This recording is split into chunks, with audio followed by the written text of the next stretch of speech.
내가 죽였지. 이제 남은 건 시아버지뿐이야. 언제 죽일 건데? 아내의 빈소에 메아리치던 그 목소리를 듣고 저는 그만 쓰러지고 말았습니다. 이야기가 궁금하시면 구독과 좋아요 눌러주시고 댓글로 함께 소통해 주시면 앞으로 좋은 영상 제작에 큰 힘이 된답니다. 한낮에 햇살마저 먹구름에 가려 스산한 기운이 감도는 부산의 한 대형 장례식장 입구에는 고급 근조화환들이 빼곡히 늘어서 있었습니다. 태평양 건설, 해성유통, 동진물산 등 굵직한 회사들의 이름표가 고인의 사회적 위치를 짐작하게 했습니다. 그 화려한 이름표들 사이로 상주 대기실의 문이 조용히 열렸습니다. 그곳에는 굳게 닫힌 문처럼 멍한 표정을 짓고 있는 영철이 있었습니다. 40년이 넘는 세월 동안 가장 든든한 버팀목이었던 아내가 빈소에 누워있다는 사실이 도무지 믿기지 않았습니다. 지난주만 해도 환하게 웃으며 저녁 식사를 준비하던 아내가 이제는 차가운 관 속에서 영원한 잠에 빠져 있었습니다. 마치 심장이 멈춘 듯 영철의 온몸은 무겁고 차가웠습니다.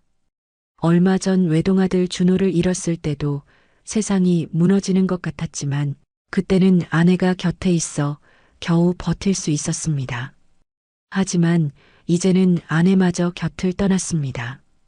영철의 인생에서 지금은 가장 지옥 같은 순간이었습니다. 그때였습니다. 아버님, 식사라도 좀 하세요. 부드럽고 따뜻한 목소리가 들려왔습니다. 며느리 서윤이 조심스럽게 들어왔습니다. 서윤의 얼굴에는 시어머니를 잃은 깊은 슬픔이 역력했습니다. 서윤은 스테인리스 보온병과 정성스럽게 준비한 도시락을 조심스럽게 내려놓았습니다. 고맙다, 서윤아. 서윤을 바라보는 영철의 눈빛에는 고마움이 가득했습니다. 서윤은 모든 장례 준비를 도맡았습니다. 장례식장 예약부터 부고 연락, 조문객 응대, 상차림 준비까지 슬픔에 잠겨 있는 영철의 짐을 덜어주기 위해 스스로 완벽하게 준비했습니다. 세상에 이런 며느리가 어디 있을까? 이 아이가 아니었다면 나는 벌써 죽었을 거야. 영철은 서윤을 보며 절실하게 생각했습니다. 그때 서윤이 조심스럽게 영철에게 다가와 말했습니다. 아버님, 조문객분들이 많이 오셨어요. 영철은 고개를 끄덕이며 힘겹게 몸을 일으켰습니다. 그래, 알겠어. 나가자. 장례식장은 조문객들로 북적였습니다. 아내가 수십 년간 사회 활동을 하며 만난 지인들과 영철의 사업 관련 지인들까지 수많은 사람들이 빈소를 가득 채웠습니다. 그때 아내와 20년 넘게 사업을 함께 해온 한 회사 대표가 영철에게 다가와 깊이 고개를 숙였습니다. 김 사장님, 정말 마음이 아픕니다. 영애 누님, 좋은 곳으로 가셨을 겁니다. 영철은 간신히 고맙습니다라고 대답했습니다. 그때 서윤이 무거운 국그릇을 여러 개 쌓아서 나르고 있었습니다. 서윤은 아무 말 없이 묵묵히 일을 하고 있었습니다. 정말 훌륭한 며느리를 두셨네요. 그가 서윤을 보며 영철에게 조용히 말했습니다. 영철은 그 말을 들으며 서윤에 대한 고마움을 다시 한번 새겼습니다. 시간이 흐를수록 조문객들의 발길이 잦아졌습니다. 잠시 시간이 난 사이 영철이 서윤에게 조용히 말했습니다. 잠깐 화장실 좀 다녀올게. 네, 아버님 천천히 다녀오세요. 영철은 장례식장 복도를 따라 화장실 쪽으로 천천히 걸어갔습니다. 차가운 공기가 얼굴을 스치자 그제서야 조금 정신이 또렷해졌습니다. 하지만 영철의 발걸음이 갑자기 멈춰 섰습니다. 장례식장의 엄숙한 분위기와 전혀 어울리지 않는 한 남자가 서 있었습니다. 낡고 더러워진 작업복 차림에 비틀거리는 걸음걸이로 보아 만취 상태인 듯 했습니다. 저런 사람이 왜 여기에? 영철은 당황했습니다. 길을 잘못 든 걸까? 하지만 그 남자는 분명한 목적이 있는 듯 행동했습니다. 마치 누군가를 찾는 것처럼 고개를 이리저리 돌렸습니다. 그러다 무언가를 발견한 듯 눈빛이 번뜩 변했습니다. 영철은 본능적으로 그 남자의 시선을 따라갔습니다. 그리고 입이 벌어질 만큼 놀랐습니다. 그 남자가 바라보고 있는 곳에 서윤이 서 있었습니다.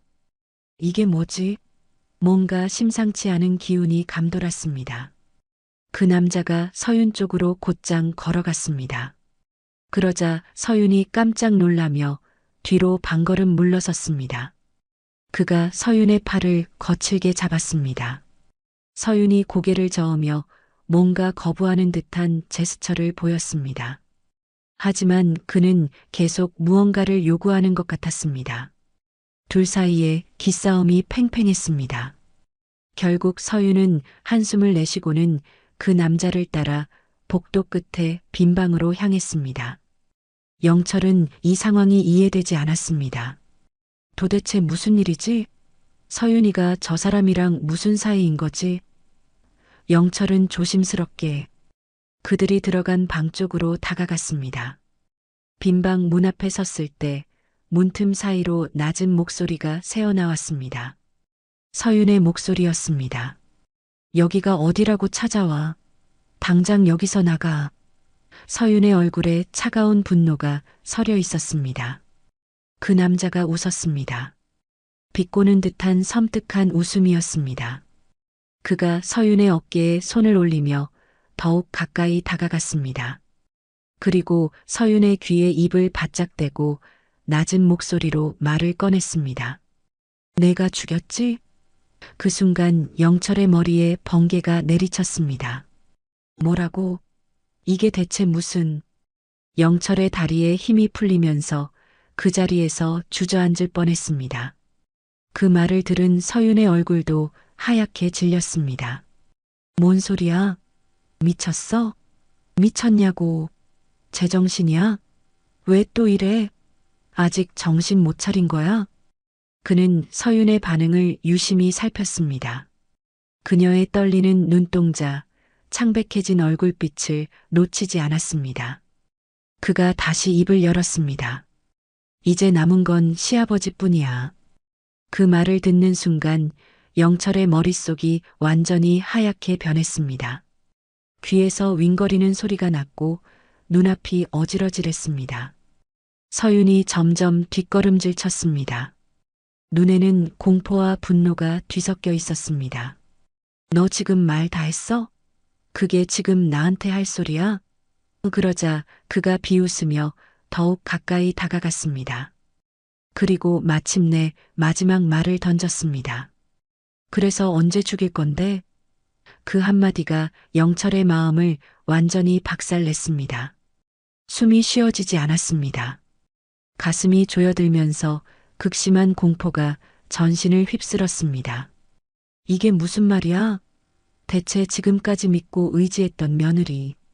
서윤에 대한 모든 것이 산산조각 나는 것 같았습니다. 아니야. 내가 잘못 들은 거야.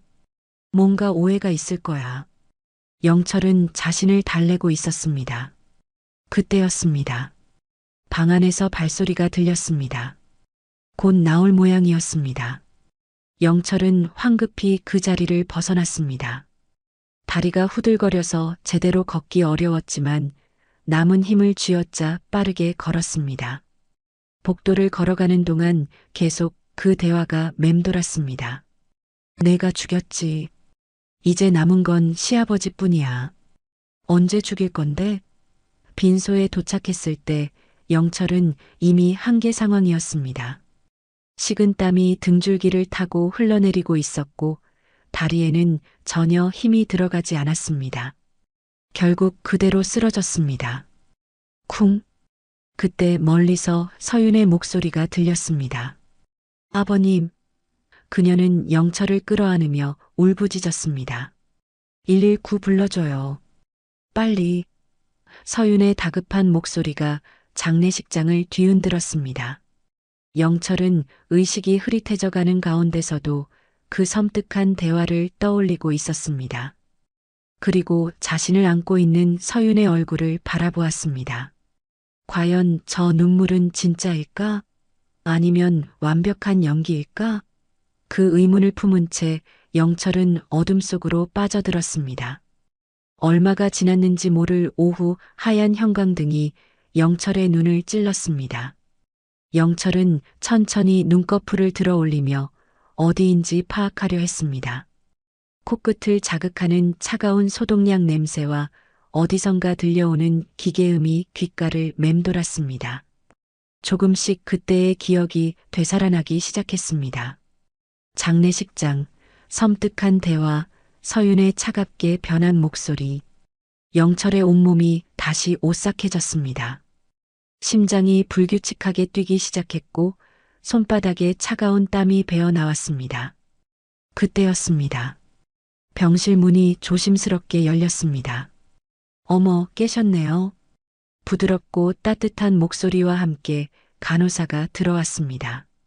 몸은 어떠세요? 어지러우시거나 아픈 곳은 없으세요? 간호사가 영철 곁으로 다가와 자연스럽게 손목을 잡고 맥박을 확인했습니다. 영철은 간신히 입을 열었습니다. 여기가 어디죠? 서울대학교 병원 일반 병실이에요. 어제 저녁에 장례식장에서 갑자기 쓰러지셔서 응급실로 실려오셨어요. 간호사가 침대 옆 작은 테이블에서 물컵을 가져왔습니다. 천천히 마셔보세요. 목이 많이 마르셨을 거예요. 시원한 물이 목구멍을 타고 넘어갔습니다. 그제서야 조금 정신이 드는 것 같았습니다. 그런데 정말 좋은 며느리분을 두신 것 같아요. 간호사의 그 한마디에 영철의 가슴이 쿵하고 내려앉았습니다. 며느리가 왜요? 엄청 우시더라고요. 어제 밤부터 새벽까지 한시도 병실을 떠나지 않으셨어요. 새벽에 나가시면서 저한테 부탁하더라고요. 장례식 때문에 가봐야 한다고. 혹시 무슨 일 생기면 바로 연락 달라고. 요즘 같은 세상에 그런 며느리가 어디 있어요? 정말 든든하시겠어요. 영철은 아무 말도 할 수 없었습니다. 어제 들었던 섬뜩한 대화와 지금 듣고 있는 이 따뜻한 이야기가 같은 사람에 대한 것이라는 게 혼란스러웠습니다. 그때 노크 소리가 나더니 의사가 들어왔습니다. 어떠세요? 머리 아프시거나 어지러운 증상은 없으신가요? 네, 괜찮습니다. 일시적인 스트레스성 실신이었어요. 며칠간은 무리하지 마시고 충분히 쉬셔야 합니다. 그런데 내일이 아내 발인이라서요. 영철의 목소리에 간절함이 배어 있었습니다. 의사가 고개를 끄덕이며 이해한다는 표정을 지었습니다. 네, 며느리분한테 들었어요. 그런데 정말 훌륭한 분이시더라고요. 어제 새벽까지 병실에 남아서 또다시 며느리에 대한 칭찬이었습니다. 영철은 의사의 말을 끊고 말했습니다. 퇴원하고 싶습니다. 지금요? 의사가 잠시 고민하더니 한숨을 쉬며 고개를 끄덕였습니다. 알겠습니다. 하지만 조금이라도 이상해지면 바로 병원으로 오셔야 합니다. 네, 알겠습니다. 영철은 택시를 잡아타고 장례식장으로 향했습니다. 택시 창문 너머로는 서울의 쓸쓸한 가을 풍경이 스쳐 지나갔습니다. 장례식장 앞에 도착하자 서윤이 놀란 표정으로 달려나왔습니다. 아버님, 어떻게 혼자 오셨어요? 제가 모시러 가려고 했는데 괜찮으신 거예요? 서윤의 얼굴에는 밤새 간병한 흔적이 역력했습니다. 눈 밑에 짙은 다크서클이 생겨 있었고 얼굴도 많이 부석부석해져 있었습니다. 정말 많이 놀랐어요. 이제 괜찮으신 거죠? 서윤이 영철의 팔을 조심스럽게 부축하며 걱정스러운 목소리로 말했습니다. 그 따뜻한 손길과 진심 어린 눈빛을 보며 영철의 마음은 언제 그랬냐는 듯이 수그러들었습니다. 미안하다, 서윤아. 걱정 끼쳐서 나 없이 밤새 고생했지? 아버님, 저는 괜찮아요. 아버님이 괜찮으셔야죠.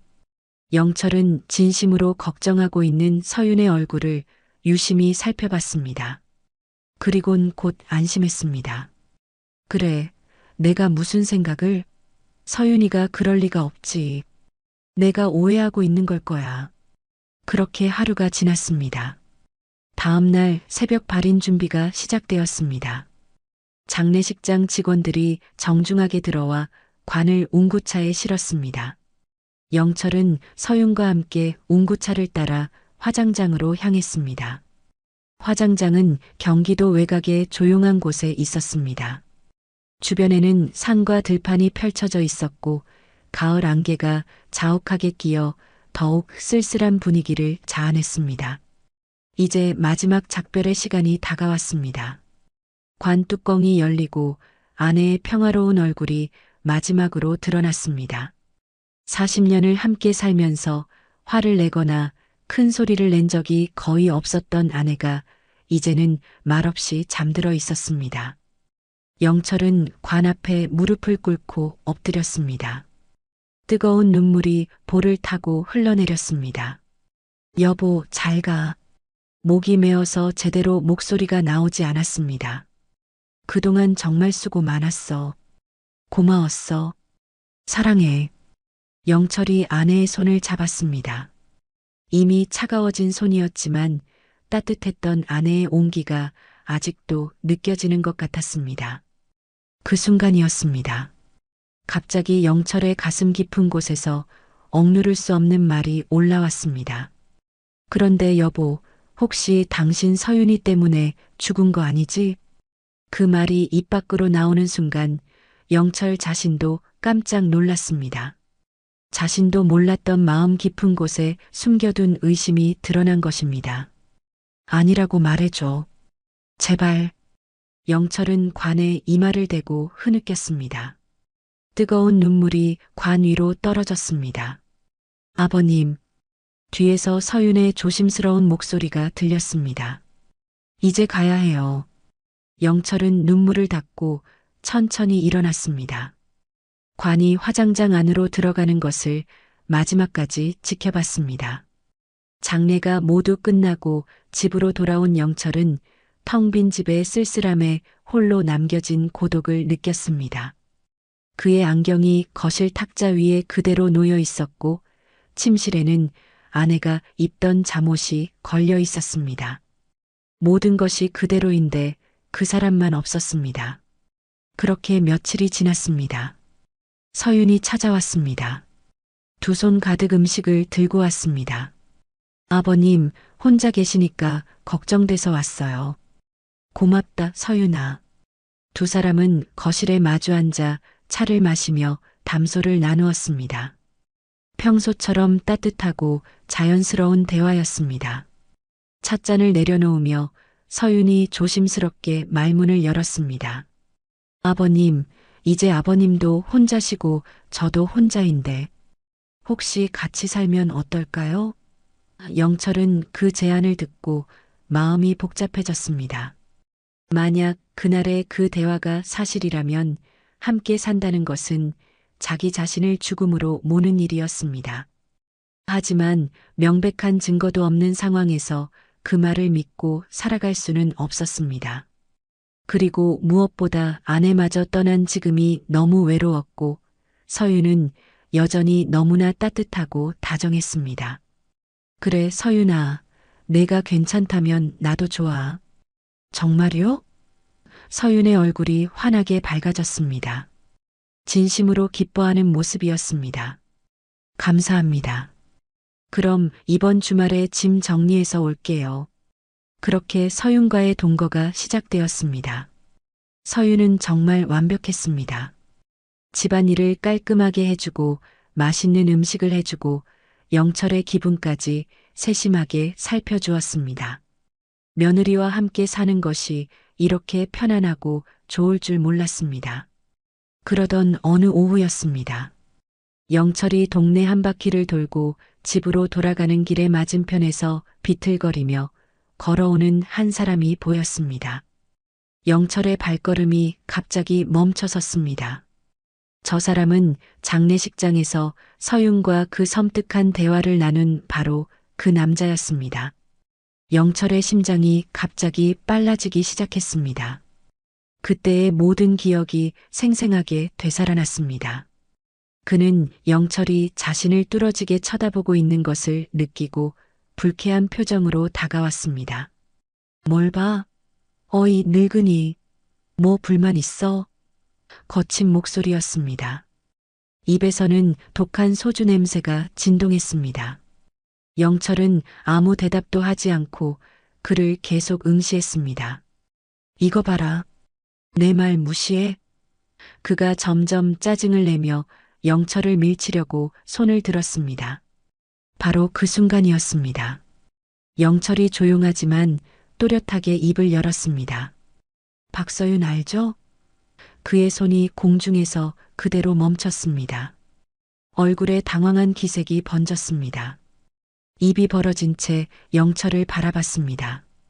박서윤이 내 며느리예요. 그 말을 듣는 순간 그의 얼굴에서 모든 혈색이 빠졌습니다. 술에 취해 있던 눈빛이 순간적으로 또렷해졌습니다. 그가 주변을 재빨리 둘러봤습니다. 그리고 작은 목소리로 중얼거렸습니다. 따라와. 영철의 가슴이 두근거렸습니다. 이 남자를 다시 만난 것. 이건 어쩌면 하늘이 내려준 마지막 기회일지도 몰라. 그렇게 두 사람은 아무 말도 하지 않은 채 골목을 따라 걸었습니다. 처음에는 익숙한 길이었습니다.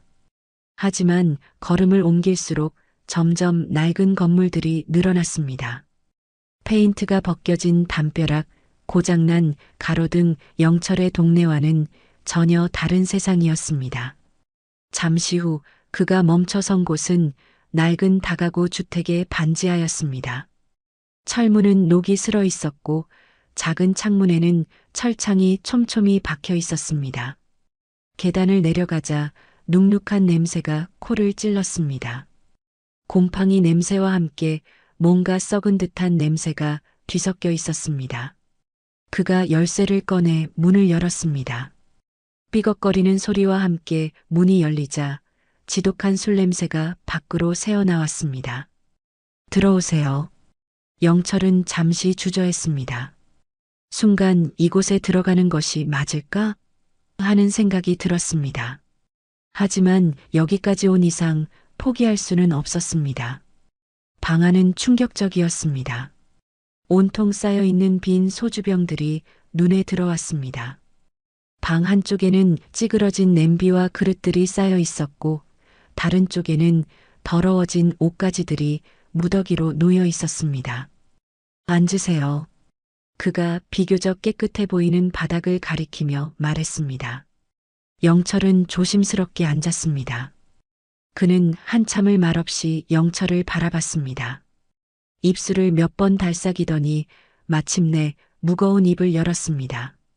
박서윤이 재혼인 건 아시나요? 그 순간 영철의 눈이 흔들렸습니다. 눈빛의 초점이 흐려지면서 과거의 한 장면이 떠올랐습니다. 아들이 결혼할 여자를 소개하겠다고 했던 그날이었습니다. 몇 년 전 4월의 어느 날 아들 준호가 영철의 사무실로 찾아왔습니다. 평소보다 긴장한 표정이었습니다. 아버님, 소개하고 싶은 사람이 있어요. 누구? 영철이 안경을 벗고 아들을 바라봤습니다. 결혼을 생각하고 있는 사람이에요. 이혼을 한 번 했지만 정말 좋은 사람이에요. 영철이 들고 있던 펜을 탁 내려놓았습니다. 30년 넘게 사업을 하면서 수많은 사람들을 봐왔던 영철에게는 이혼이라는 단어가 곧 문제가 있다는 신호였습니다. 이혼했다고? 왜? 뭔 문제가 있어서? 아버님, 그런 게 아니에요. 준호가 급하게 손을 내저었습니다. 성격 차이였대요. 영철의 미간이 더욱 찌푸려졌습니다. 성격 차이로 이혼했다는 말이 믿기지 않았습니다. 그리고 준호는 잠시 말을 멈췄습니다. 다음 말을 어떻게 해야 할지 고민하는 듯 입술을 깨물었습니다. 부모님이 안 계세요. 고아원에서 자랐어요. 부모도 없다고? 영철의 목소리가 높아졌습니다. 이혼한 것도 마음에 안 들었는데 고아원이라니. 영철의 머릿속에는 온갖 부정적인 생각들이 스쳐갔습니다. 준호야, 너 정말 신중하게 생각해야 해. 아버님, 제발이요. 한 번만 만나보세요. 만나면 아버님도 마음에 들어 하실 거예요. 영철은 아들의 애타는 표정을 보니 거절하기 어려웠습니다. 알겠어. 한번 만나기는 해볼게. 첫 만남 날 영철은 일부러 까다로운 질문들을 준비했습니다. 이혼 사유, 고아원 생활, 현재 직업.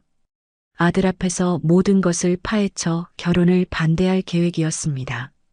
하지만 실제로 서윤을 보자 예상과 달랐습니다. 아버님, 처음 뵙겠습니다. 박서윤입니다. 목소리부터 달랐습니다. 차분하고 예의 발랐습니다. 반가워요. 앉아요. 서윤은 조심스럽게 앉았습니다. 등을 꼿꼿이 세우고 무릎을 가지런히 모은 자세가 완벽했습니다. 준호한테 들었어요. 혼자 고생 많이 했다면서요? 영철이 탐색전을 시작했습니다. 네. 부족하지만 열심히 살아왔습니다. 서윤의 대답은 간결했지만 진솔했습니다. 자신을 과장하거나 동정을 구하려 하지 않았습니다. 이혼은 왜 하게 된 거예요? 직설적인 질문이었지만 서윤은 당황하지 않았습니다. 제가 어려서 결혼의 의미를 제대로 알지 못했던 것 같습니다. 서로를 이해하려 노력했지만 그게 쉽지 않아서 결국 헤어지게 되었습니다. 변명하지 않고 자신의 부족함을 인정하는 모습이었습니다. 영철의 마음에 작은 균열이 생겼습니다. 예상했던 뻔뻔하거나 우는 모습이 아니었기 때문입니다. 그렇게 두 번째, 세 번째 만남이 이어졌습니다. 고아 출신이라는 편견, 이혼했다는 선입견이 천천히 무너져 내렸습니다. 오히려 그런 어려운 환경에서 자란 사람이 이렇게 따뜻하고 세심할 수 있다는 것이 신기하기까지 했습니다.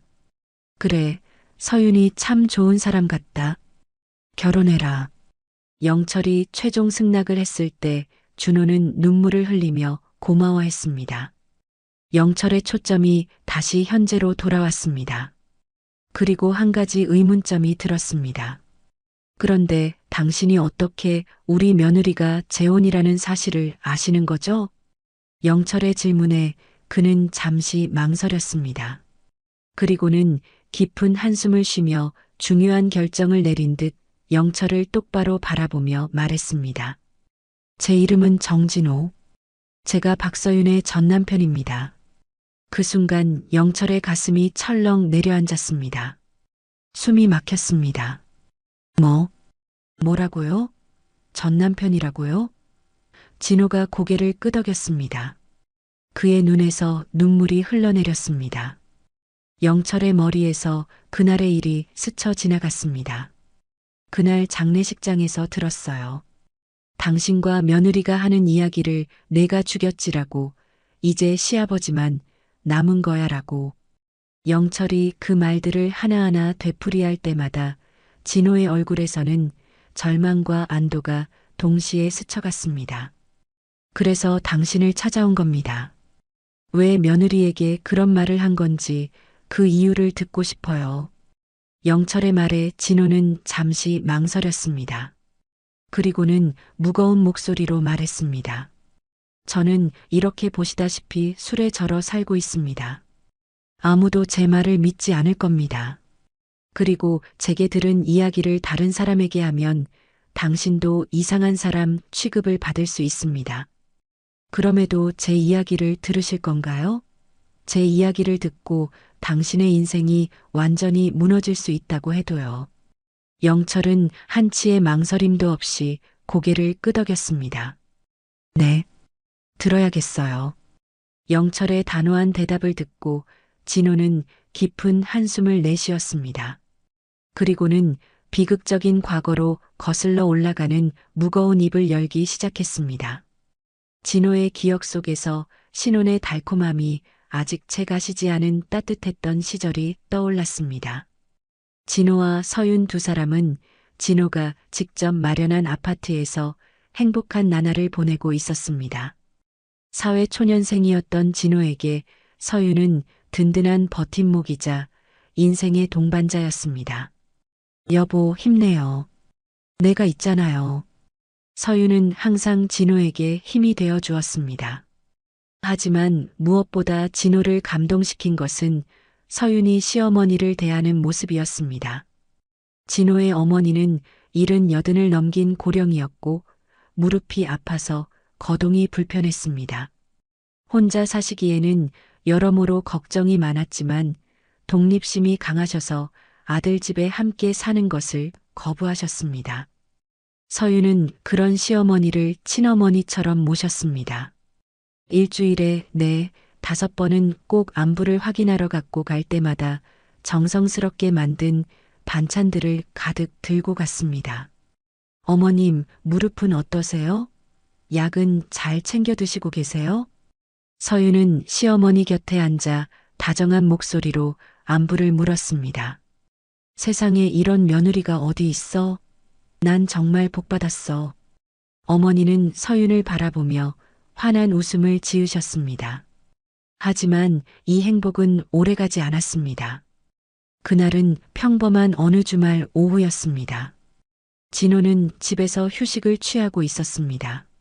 점심을 먹은 후 배가 부르고 나른해서 거실 소파에 누워 있었습니다. 여보, 나 마트 좀 다녀올게. 서윤이 앞치마를 벗으며 말했습니다. 다녀와. 진호는 소파에서 몸을 일으켜 서윤을 배웅했습니다. 금방 올 거야. 그동안 좀 자고 있어. 현관문이 닫히는 소리와 함께 집안이 고요해졌습니다. 진호는 다시 소파에 누워 눈을 감았습니다. 따뜻한 햇살이 얼굴에 닿아 기분 좋은 졸음이 찾아왔습니다. 그때였습니다. 뭔가 이상한 기운이 느껴지기 시작했습니다. 코끝을 스치는 낯선 냄새, 달콤하면서도 역겨운 냄새가 점점 진해져 갔습니다. 뭔가 이상한데 진호는 몸을 움직이려 했습니다. 하지만 팔다리가 납덩이처럼 무겁고 눈꺼풀도 제대로 뜰 수 없었습니다. 의식이 점점 흐릿해져 갔습니다. 이 기분 나쁜 냄새는 뭐지? 마지막 순간 진호의 머릿속에 스친 생각이었습니다. 하지만 이미 늦었습니다. 의식은 서서히 어둠 속으로 빠져들어갔습니다. 그렇게 긴 시간이 흘렀습니다. 정진호님, 멀리서 들려오는 여자 목소리가 진호의 의식을 서서히 끌어올렸습니다. 간신히 눈을 뜨자 하얀 천장이 보였습니다. 여기가 어디지? 말을 하고 싶었지만 나오지 않았습니다. 목이 바짝 말라 있었고 온몸이 납덩이처럼 무거웠습니다. 어머, 깨셨네요. 의사 선생님께 연락드릴게요. 옆에 있던 간호사가 놀라며 말했습니다. 진호는 혼란스러웠습니다. 분명히 집에서 낮잠을 자고 있었는데 왜 병원에 있는 거지? 간호사에게 자신의 상황을 묻고 싶었습니다. 하지만 말이 나오지 않았습니다. 잠시 후 의료진이 들어와 진호의 몸을 체크했습니다. 기적이라고 했습니다. 가스 중독 후 저산소성 혼수 상태에서 오랜 시간 후에 의식이 돌아오는 경우는 드물다고. 진호는 그 이야기를 들으며 무슨 말인지 이해가 되지 않았습니다. 가스 중독 혼수 상태, 그게 무슨 말이지? 그렇게 몇 시간이 지나자 조금씩 상황 파악이 되기 시작했습니다. 자신이 가스 중독으로 오랜 시간 혼수 상태였다는 것을 그때였습니다. 병실 문이 열리며 서윤이 들어왔습니다. 진호는 오랜만에 보는 아내의 얼굴에 기쁨을 느꼈지만 곧 이상함을 감지했습니다. 서윤의 표정이 뭔가 달라졌습니다. 그동안 의식 불명이었던 남편이 깨어났다면 당연히 울면서 달려와 안아야 할 텐데 서윤은 문 근처에서 얼어붙은 듯 멈춰 서 있었습니다. 얼굴은 창백했고 눈빛은 당황스러워 보였습니다. 여보, 정말 깨어났구나. 서윤의 목소리가 떨렸습니다. 진호는 입을 간신히 열었습니다. 목구멍이 찢어질 듯 아팠지만 지금 말을 꺼내야 했습니다. 서윤아, 그래. 정말 다행이야. 서윤이 한 발짝 더 가까이 다가왔지만 여전히 침대에서 거리를 두고 있었습니다. 의사 선생님이 언제 깨어날지 모른다고 했었는데 서윤의 말끝이 흐려졌습니다. 시선도 계속 이리저리 흔들리고 있었습니다. 그렇게 잠시 어색한 침묵이 흘렀습니다. 진호는 서윤을 가만히 바라보고 있었고 서윤은 바닥만 내려다보고 있었습니다. 서윤아, 진호가 조심스럽게 불렀습니다. 그동안 잘 지냈어? 어머님은 잘 계셔? 그 말을 듣는 순간 서윤의 몸이 미세하게 떨렸습니다. 얼굴이 창백해졌고 눈빛이 흔들렸습니다. 진호는 그런 서윤의 모습을 보며 가슴에서 불안감이 스멀스멀 올라오는 것을 느꼈습니다. 여보. 서윤이 마침내 입을 열었습니다. 목소리가 가늘게 떨렸습니다. 놀라지 마. 어머님이 돌아가셨어.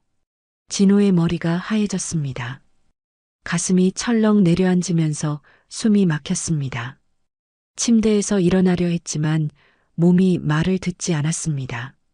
거짓말하지 마. 심장마비였어요. 미안해요. 제가 잘 못 챙겨드려서. 진호는 서윤의 말이 믿기지가 않았습니다. 건강하셨던 어머님이 갑자기 돌아가셨다고? 며칠 후 겨우 몸을 추스른 진호는 서윤과 함께 어머님이 살던 집을 찾았습니다. 집은 너무나 조용했습니다. 어머님이 늘 사용하던 안락의자도 성경책도 약들도 모든 것이 치워져 있었습니다. 어머님. 진호는 빈방 한가운데 주저앉았습니다. 왜 나를 두고 먼저 떠나신 거야? 나 이렇게 돌아왔는데. 진호의 절규가 빈집 안에 메아리 쳤습니다. 그날 밤 진호는 어머님 방에서 밤을 새웠습니다. 어머님의 냄새가 아직 남아있는 것 같은 그 공간에서 어머님과의 추억들을 하나하나 떠올렸습니다. 그렇게 며칠이 지나자 진호의 머릿속에는 다른 생각들이 자리 잡기 시작했습니다. 어머니가 갑자기 심장마비라고? 그리고 마침 내가 없는 사이 돌아가셨다고? 나는 왜 가스 중독에 걸린 거지? 그리고 무엇보다 걸리는 건 병실을 찾아왔던 서윤의 반응. 오랜 시간 혼수 상태였던 내가 깨어났는데 왜 그런 불편한 표정을 지었던 거지? 혹시 내가 깨어나지 않기를 바란 건 아닐까? 그렇게 한번 피어난 의심은 쉽게 사라지지 않았습니다. 이젠 서윤의 모든 행동이 의심스럽게 보이기 시작했습니다. 평소보다 말이 적어진 것 같았고 자신과 눈을 오래 마주치는 것을 피하는 것 같았습니다. 식탁에 앉아서는 혹시 이 음식이라는 무서운 생각들이 머릿속을 가득 채웠습니다. 음식이 모래처럼 느껴졌습니다. 목구멍으로 넘어가지 않았습니다. 그런 일들이 계속되면서 진호의 정신은 점점 더 망가져 갔습니다. 회사에서는 일에 집중할 수 없었고 밤에는 잠들 수 없었습니다. 식욕도 떨어졌고 체중도 빠졌습니다. 결국 진호는 술에 손을 대기 시작했습니다. 술을 마실수록 의심스러운 생각들이 흐릿해지는 것 같았습니다. 하지만 술의 힘이 떨어지면 의심은 더욱 선명하게 돌아왔습니다. 그래서 더 많이 마셔야 했습니다. 한 병이 두 병이 되고 두 병이 세 병이 되었습니다. 술에 취하면 진호는 가끔 본심을 드러냈습니다. 서윤아, 솔직하게 대답해줘. 응? 뭔데? 정말 나를 사랑해? 당연하죠. 왜 그런 말을 해요? 그럼 어머니는 정말 심장마비가 맞아? 여보, 술 마실 때마다 자꾸 이상한 말을 하네요. 술 좀 그만 마셔요. 몸에 안 좋아요. 그래, 미안해. 그런 일들이 반복되면서 두 사람의 관계는 점점 악화되었습니다. 다정한 신혼부부가 아니라 서로를 경계하는 사이가 되어가고 있었습니다. 그러던 어느 날이었습니다. 진호가 술에 취해 집에 들어왔을 때 서윤이 진지한 표정으로 기다리고 있었습니다. 여보, 우리 이야기 좀 해요. 무슨 이야기? 진호는 비틀거리며 소파에 앉았습니다. 이혼 이야기요. 그 말을 듣는 순간 진호의 술이 확 깼습니다. 뭐? 이혼? 네. 이혼이요. 서윤의 목소리는 차갑고 단호했습니다. 왜 갑자기 이혼? 갑자기가 아니에요. 당신 변한 지 몇 개월 됐잖아요. 매일 술만 마시고 나를 의심하시고 더 이상 함께 살 수 없어요. 진호는 그 말을 듣고 분노와 절망이 동시에 밀려왔습니다. 진호가 갑자기 소리쳤습니다. 너 내가 모를 것 같아? 너 말이야? 나 죽이려고 했고 우리 어머님도 내가 죽인 거지. 왜? 보험금 타고 재산 독차지하려고. 그 순간 서윤의 눈동자가 살짝 흔들렸습니다. 역시 내 직감이 맞았어. 여보, 정말 이상해졌네요. 병원에 가봐요. 정신과 상담이라도 받아봐요. 이제 우리는 끝이에요. 그렇게 두 사람의 결혼 생활은 끝났습니다. 이혼 후 진호는 작은 원룸으로 이사했습니다. 그리고 본격적으로 술에 빠져들었습니다. 회사도 그만두고 하루 종일 술만 마시며 지냈습니다. 그러던 어느 날 오랜 친구 김철수가 찾아왔습니다. 진호야, 이게 뭐 하는 짓이야? 이렇게 살면 안 되잖아. 됐어. 그냥 나 혼자 있게 내버려둬. 너 서윤이 소식은 알고 있어? 철수의 말에 진호의 손이 멈췄습니다. 무슨 소식? 재혼한다더라. 부잣집 아들이랑. 그 말을 듣고 진호는 복잡한 감정에 휩싸였습니다. 그래, 그럴 줄 알았어. 몇 개월 후 철수가 다시 찾아왔습니다. 진호야, 서윤이 남편 죽었어. 그 말을 듣는 순간 진호의 온몸에 소름이 돋았습니다. 이게 우연이라고? 그렇게 서윤을 예의주시하다가 서윤의 시어머니가 죽었다는 소식을 듣게 됐고, 그래서 그날 장례식장까지 찾아간 것이었습니다. 낡은 반지하 방에 깜빡거리는 형광등 아래 진호는 고개를 푹 숙인 채 바닥만 바라보고 있었습니다. 어깨는 축 처져 있었고 두 손은 무기력하게 무릎 위에 올려져 있었습니다. 진호가 쉰 목소리로 중얼거렸습니다. 하지만 증거가 없습니다. 서윤이가 가스 중독을 일으켰고 어머님을 죽였다는 증거가 단 하나도 없어요. 그는 손으로 머리를 감쌌습니다. 그리고 보시다시피 저는 능력도 없고 가진 것도 없고 할 수 있는 것도 없습니다. 영철은 그 모습을 가만히 바라보고 있었습니다. 그의 눈에는 복잡한 감정이 교차하고 있었습니다. 그래서 이렇게 술만 마시고 패배자처럼 살고 있는 겁니다. 할 수 있는 게 하나도 없으니까요. 그 말을 듣자 영철의 마음속에서 한 가지 확신이 자리 잡았습니다. 그리곤 천천히 손을 뻗어 진호의 어깨에 올렸습니다. 진호가 깜짝 놀라며 고개를 들었습니다. 영철이 조용하지만 단호한 목소리로 말을 시작했습니다. 내가 믿어줄게. 진호의 눈이 커졌습니다. 네, 제 말을 믿으신다고요? 그래요. 누구보다 완벽한 내 며느리를 의심한다는 것. 그리고 이렇게 술에 찌들어 있는 당신을 믿는다는 것. 어느 누가 봐도 바보 같은 상황이라는 거 나도 알고 있어요. 하지만 내 가슴이 시키는 걸 말릴 수가 없네요. 그동안 혼자 힘들었지요? 내가 도와줄게요. 그 말을 듣는 순간 진호의 눈에서 뜨거운 것이 흘러내렸습니다. 그동안 아무에게도 말하지 못하고 꾹꾹 눌러 담았던 감정이 한꺼번에 터져 나왔습니다. 고개를 숙이고 바닥을 바라보며 울기 시작했습니다. 고맙습니다. 정말 정말 고맙습니다. 영철도 눈시울이 붉어졌습니다.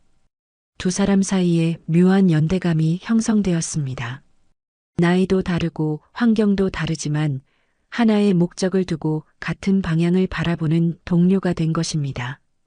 한참을 그렇게 있다가 영철이 눈물을 닦으며 말했습니다. 만약 당신 말대로라면 내 며느리는 나를 죽이려 하겠네요. 진호가 그 이야기를 듣고 조용히 고개를 끄덕였습니다. 그럼 나를 어떻게 죽이려 할까요? 진호가 고개를 저었습니다. 그건 저도 모릅니다. 그 물증이 없어서 지금까지 이러고 있는 거니까요. 두 사람 모두 막막한 현실 앞에서 무력감을 느꼈습니다. 그렇게 잠시 침묵이 흘렀습니다. 영철이 갑자기 번뜩이는 눈빛으로 진호를 바라봤습니다. 그럼 이건 어때요? 진호가 기대하는 눈으로 영철을 바라봤습니다. 내가 집 모든 곳에 CCTV를 설치하겠습니다. CCTV요? 네.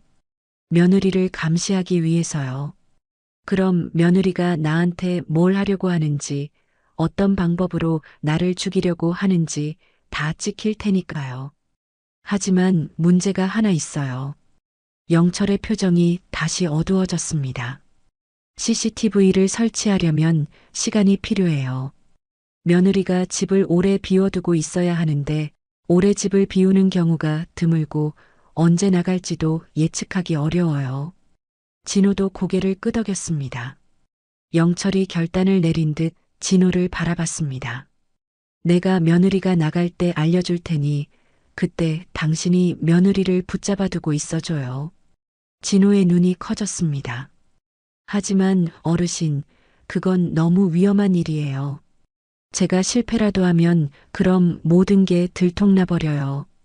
증거도 못 얻을 테고요. 네, 그렇지만 다른 뾰족한 방법이 없잖아요. 우리에겐 시간도 많지 않고요. 그냥 상황만 지켜보다가 나 정말 죽을 수도 있어요. 진호는 영철의 결의에 찬 표정을 보며 고개를 끄덕였습니다. 알겠습니다. 제가 책임지고 해보겠습니다. 고마워. 그럼 연락할게요. 그 후 영철은 집 거실 소파에 앉아 있었습니다. 겉으로는 평소와 다름없이 차를 마시고 있었지만 속으로는 극도로 긴장하고 있었습니다. 그때였습니다. 아버님, 주방에서 서윤의 목소리가 들렸습니다. 찻잔을 든 영철의 손이 공중에서 멈췄습니다. 응, 서윤아. 왜? 저장 좀 보고 올게요. 그 순간 영철의 온몸에 전류가 흘렀습니다. 손바닥에서는 순식간에 차가운 땀이 배어 나왔습니다. 드디어 시작되는 것이었습니다. 그래, 조심히 다녀와. 영철은 애써 평온한 목소리를 유지하며 대답했습니다. 곧 현관에서 서윤이 신발을 신는 소리가 들렸습니다.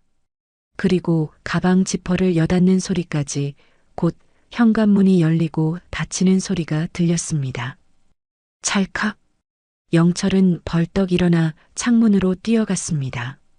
커튼을 조심스럽게 들추고 밖을 내다봤습니다. 서윤이 골목길을 걸어가고 있었습니다. 평소와 다름없는 자연스러운 걸음걸이였습니다. 영철은 급히 휴대폰을 꺼냈습니다. 손이 너무 심하게 떨려서 휴대폰을 제대로 잡을 수가 없었습니다. 간신히 휴대폰을 꽉 잡고 진호의 번호를 찾았습니다. 따르릉, 따르릉. 빨리 받아라. 제발 내 어르신. 마침내 진호의 목소리가 들렸습니다. 그날의 목소리와는 달랐습니다. 술에 찌든 목소리가 아니라 정정한 남자의 목소리였습니다. 지금 나갔어요. 우리 마트 쪽으로요. 지금 당장 출발해야 돼요. 알겠습니다.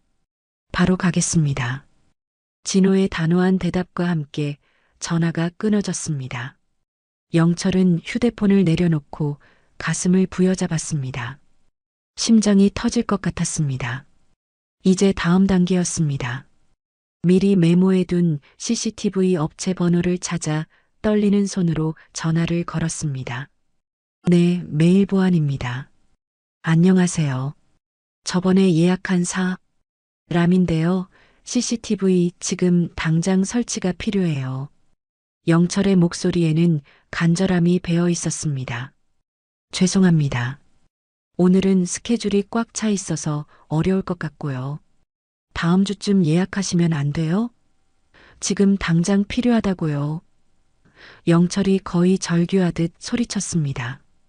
그럼 다른 업체 알아보세요. 뚝, 전화가 끊어졌습니다.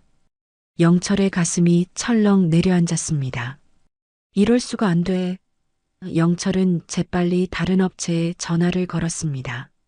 네, 동진 시스템입니다. 안녕하세요. CCTV 급히 설치해야 하는데 오늘 가능한가요? 영철의 목소리가 울먹거렸습니다. 오늘이요? 죄송하지만 미리 예약을 잡아주셔야 해요. 최소한 3일 전에는 안 돼요. 정말 급한 일이에요. 제발. 영철의 목소리가 또다시 절망적으로 변했습니다. 눈물이 맺히기 시작했습니다. 돈은 4배로 드릴게요. 네. 상대방이 잠깐 멈칫했습니다. 기사분들도 따로 팁 드리고요. 제발, 제발 부탁드립니다. 영철의 목소리에는 생의 마지막 간절함이 배어 있었습니다. 전화 너머로 잠시 침묵이 흘렀습니다. 그 침묵이 영철에게는 영원처럼 길게 느껴졌습니다. 지금 출발하면 30분 걸릴 것 같은데 괜찮을까요? 네. 감사합니다. 정말 정말 감사해요. 영철은 안도의 눈물을 흘렸습니다. 온몸에 힘이 빠져서 소파에 주저앉았습니다. 하지만 이제 시작일 뿐이었습니다. 한편 진호는 우리마트 앞 골목에 숨어 있었습니다. 평소와 달리 깔끔하게 면도를 하고 옷도 단정하게 입었습니다. 그때 마트 입구에서 익숙한 모습이 나오는 것이 보였습니다. 서윤이었습니다. 서윤을 본 진호의 가슴은 쿵쾅거리기 시작했습니다. 최대한 자연스럽게 하자. 우연한 만남처럼 보여야 돼. 진호는 크게 심호흡을 하고 서윤 쪽으로 걸어갔습니다. 서윤과의 거리가 점점 가까워졌습니다. 15m, 10m, 5m 바로 그때였습니다. 갑자기 서윤이 걸음을 멈췄습니다. 진호의 온몸이 얼어붙었습니다. 발이 땅에 뿌리 박힌 것처럼 움직이지 않았습니다. 서윤이 뒤를 돌아봤습니다. 그 순간 진호의 심장이 멎는 줄 알았습니다. 하지만 서윤은 진호를 보는 것이 아니었습니다. 주변을 둘러보고 있었습니다. 한참을 그렇게 서 있던 서윤이 갑자기 손을 들어 올렸습니다. 뭐지? 진호는 당황했습니다. 완전히 예상 밖의 상황이었습니다. 서윤은 마트에서 장을 본 후 걸어서 집으로 돌아가야 했습니다. 그때 노란 택시 한 대가 서윤 앞에 멈췄습니다. 진호의 머리가 하얗게 변했습니다. 택시를 갑자기 왜 타는 거지? 잠깐 이럴 수가 안 돼. 택시. 진호는 미친 사람처럼 손을 흔들며 소리쳤습니다. 서윤을 태운 택시는 점점 멀어져 갔습니다. 진호의 가슴에서는 절망감이 치밀어 올랐습니다. 마침내 빈 택시 한 대가 나타났습니다. 진호는 뛰어가서 문을 열었습니다. 기사님, 앞에 가는 택시 있죠? 저걸 따라가 주세요. 급해요. 진호의 목소리에는 절박함이 배어 있었습니다. 알겠습니다. 기사도 진호의 다급함을 느꼈는지 고개를 끄덕였습니다. 한편 영철은 집에서 CCTV 설치 기사들을 맡고 있었습니다. 그러면서 계속 창문 쪽을 힐끔거리며 현관문을 지켜봤습니다. 서윤이 언제 돌아올지 모르니까 가슴이 조마조마했습니다. 진호가 잘 붙잡아두고 있는 건가? 그런데 바로 그때였습니다. 창문 너머로 익숙한 차림이 보였습니다. 서윤이었습니다. 예상보다 훨씬 빨리 돌아오고 있었습니다. 영철의 얼굴에서 모든 혈색이 빠졌습니다. 온몸에 차가운 식은땀이 폭포처럼 쏟아졌습니다. 안 돼. CCTV 설치는 아직 끝나지 않았는데. 기사들을 숨길 수도 없는 노릇이었습니다. 서윤이 현관문 바로 앞까지 다가왔습니다. 그리고 현관문 손잡이를 돌리려는 바로 그 순간 서윤아. 뒤에서 남자 목소리가 들렸습니다. 진호의 목소리였습니다. 서윤이 현관문 앞에서 몸을 돌렸습니다. 서윤의 얼굴에서 모든 혈색이 빠져나갔습니다. 놀라움이 번개처럼 스쳐간 후 곧이어 차가운 경계심이 그녀의 눈동자를 얼어붙게 만들었습니다. 당신 여기는 어떻게 알고 온 거야? 서윤의 목소리에는 분노와 당황이 뒤섞여 있었습니다. 집안에서 이 모든 광경을 지켜보고 있던 영철은 커튼을 꽉 쥐고 있었습니다. 제발, 제발 오래 붙잡아줘. 서윤아, 나랑 얘기 좀 하자. 진호가 한 걸음 더 가까이 다가갔습니다. 당신 지금 뭐 하는 거야? 스토커야? 이거 범죄인 거 알아? 당장 꺼져. 서윤이 다시 현관문으로 몸을 돌렸습니다. 그리고 현관문 손잡이를 잡았습니다. 바로 그 순간 영철의 심장이 쿵 하고 떨어졌습니다. 안 돼. 절대 들어오면 안 돼. 미안하다, 서윤아. 진호의 목소리가 갑자기 부드러워졌습니다. 내가 오해했다. 그 순간 서윤이 고개를 돌려 진호를 바라봤습니다. 예상치 못한 말이었습니다. 진호는 그 순간을 놓치지 않았습니다. 서윤의 시선을 사로잡은 지금이 기회였습니다. 너에게 용서를 빌려고 찾아왔어. 그 말과 함께 진호는 천천히 서윤 앞에 무릎을 꿇었습니다. 서윤은 그 광경에 완전히 당황했습니다. 입이 살짝 벌어졌고 눈이 커졌습니다. 뭐 하는 거야? 서윤의 목소리가 떨렸습니다. 당황스러움과 함께 주변 시선에 대한 걱정이 밀려왔습니다. 여기서 이러면 사람들이 오해해. 일어나 빨리. 서윤이 작은 목소리로 재촉했습니다. 그럼 잠깐 시간 좀 줘. 진호가 무릎을 털며 천천히 일어났습니다. 너에게 꼭 하고 싶은 말이 있어. 갑자기 무슨 말? 여기 서서 얘기하기엔 사람들 시선이 부담스러운데. 진호가 길 건너편을 가리켰습니다. 저기서 잠깐만 얘기하자. 정말 중요한 얘기야. 서윤은 잠시 망설였습니다. 10분, 딱 10분만 줄게. 두 사람은 그렇게 집 반대편 카페로 걸어갔습니다. 영철은 창문에서 그 광경을 보며 안도의 한숨을 쉬었습니다. 다리에서 힘이 빠져 벽에 기대어야 했습니다. 일단 위기는 넘겼습니다. 하지만 시간이 얼마 없다는 것을 알고 있었습니다. 얼마나 남았어요? 영철이 CCTV 기사들에게 떨리는 목소리로 물었습니다. 30분 정도 걸릴 것 같아요. 30분이요? 빨리, 제발 빨리 해주세요. 한편 진호는 다른 손님들의 시선이 닿지 않는 카페 가장 안쪽 구석 자리로 서윤을 안내했습니다. 뭐 마실래? 진호가 조심스럽게 물었습니다. 아무거나.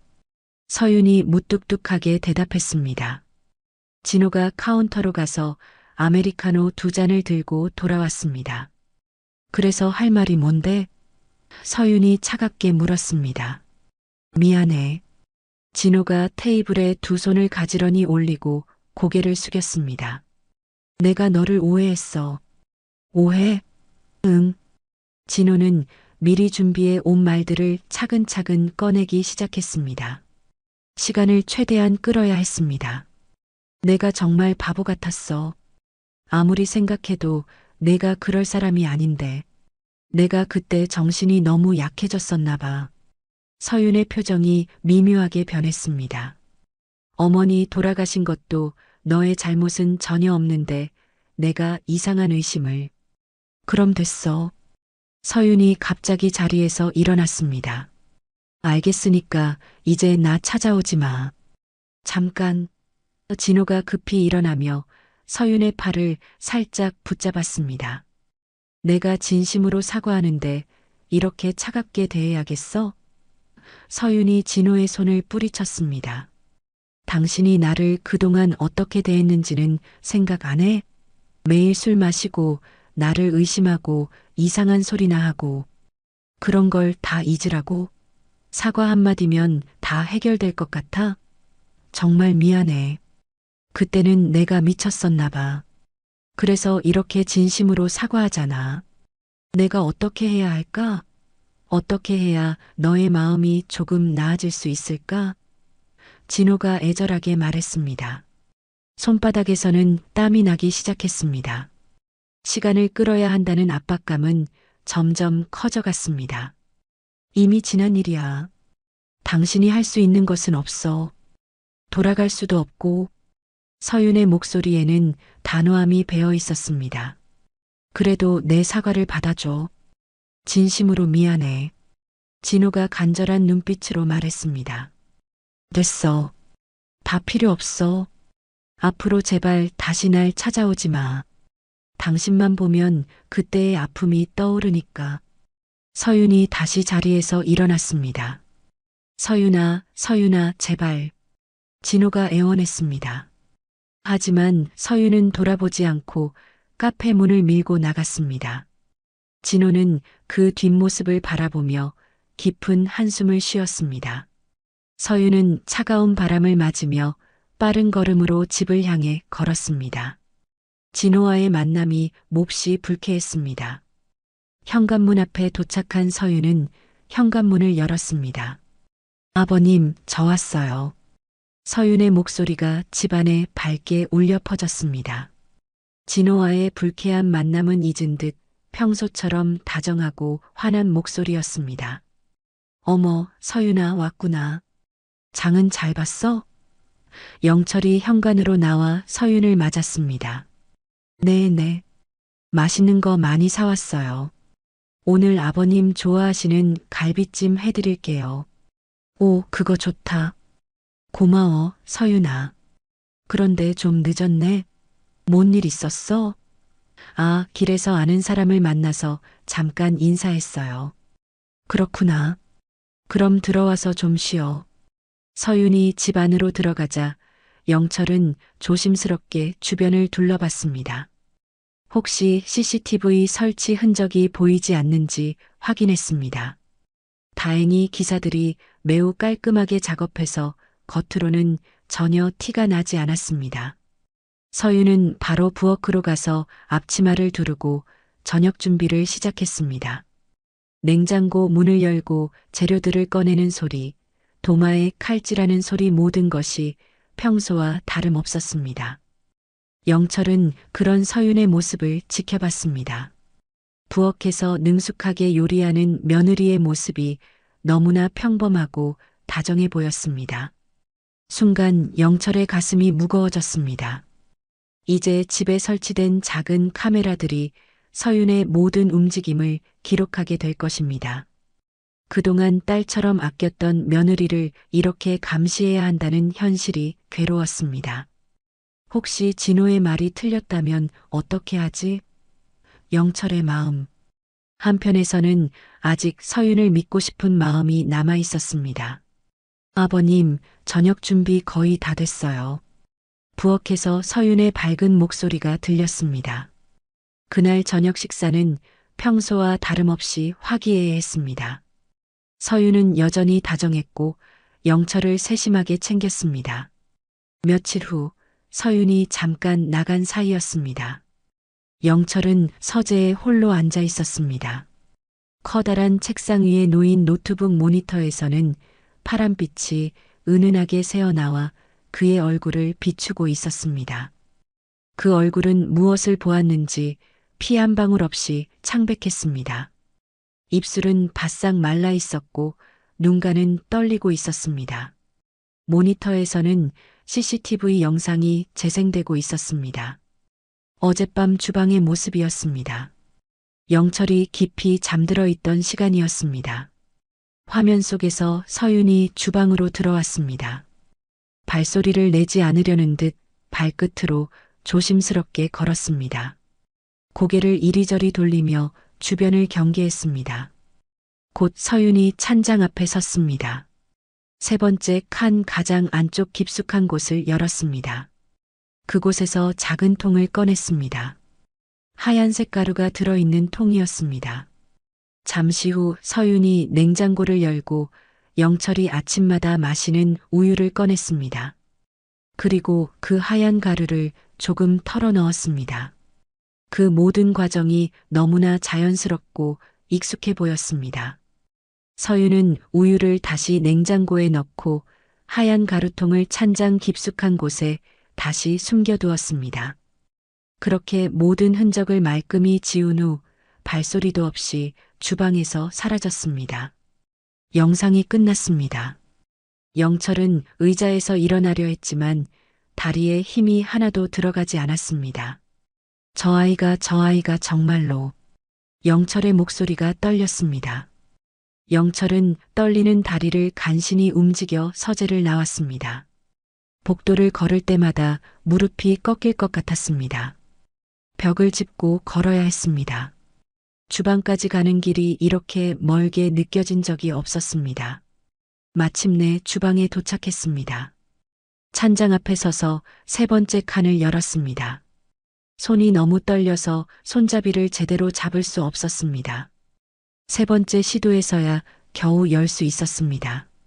가장 안쪽 깊숙한 곳에 그것이 있었습니다. 작고 둥근 플라스틱 통이었습니다. 뚜껑을 열자 하얀 가루가 들어 있었습니다. 영철의 손이 더욱 심하게 떨렸습니다. 어떻게 하지? 이걸 어떻게 해? 영철의 머릿속이 하얗게 변했습니다. 그때 문득 생각이 떠올랐습니다. 영철은 다른 찬장에서 흰색 조미료를 꺼냈습니다. 독이 든 통을 비우고 그 조미료를 넣기 시작했습니다. 하지만 양이 맞지 않았습니다. 원래보다 너무 많이 들어갔습니다. 조금씩 덜어내며 원래 양과 비슷하게 맞춰야 했습니다. 그런데 그만 손이 너무 떨려서 가루를 바닥에 흘리고 말았습니다. 급하게 걸레로 닦았습니다. 심장이 터질 것 같았습니다. 언제 서윤이 돌아올지 모르는 상황이었습니다. 바로 그 순간이었습니다. 찰칵! 현관문이 열리는 소리가 들렸습니다. 영철의 온몸이 얼어붙었습니다. 혈관 속에 피가 모두 얼음이 되는 것 같았습니다. 봉투에 옮겨 담았던 그 가루를 급하게 주머니에 숨겼습니다. 아버님, 서윤의 밝은 목소리가 현관에서 들려왔습니다. 평소와 다름없는 다정한 목소리였습니다. 하지만 이제 영철에게는 그 목소리가 악마의 속삭임처럼 들렸습니다. 영철은 급하게 찬장 문을 닫고 가스레인지 앞에 섰습니다. 마치 요리를 하고 있었던 것처럼 자연스럽게 꾸몄습니다. 하지만 손이 너무 떨려서 프라이팬 손잡이조차 제대로 잡지 못하고 있었습니다. 서윤이 신발 벗는 소리, 가방 놓는 소리, 그리고 주방으로 다가오는 발걸음 소리가 들렸습니다. 영철의 심장은 더욱 빨라졌습니다. 영철은 급하게 찬장 문을 닫고 가스레인지 앞에 서서 요리를 하고 있었던 것처럼 자연스럽게 꾸몄습니다. 하지만 손이 너무 떨려서 프라이팬 손잡이조차 제대로 잡지 못하고 있었습니다. 서윤이 신발 벗는 소리, 가방 놓는 소리, 그리고 주방으로 다가오는 발걸음 소리가 들렸습니다. 영철의 심장은 더욱 빨라졌습니다. 아버님, 뭐 하세요? 서윤이 주방 입구에 나타났습니다. 아니 출출해서 계란 프라이나 좀 해 먹으려고. 영철이 떨리는 목소리로 대답했습니다. 영철의 그런 모습에 서윤의 눈빛이 순간 차가워졌습니다.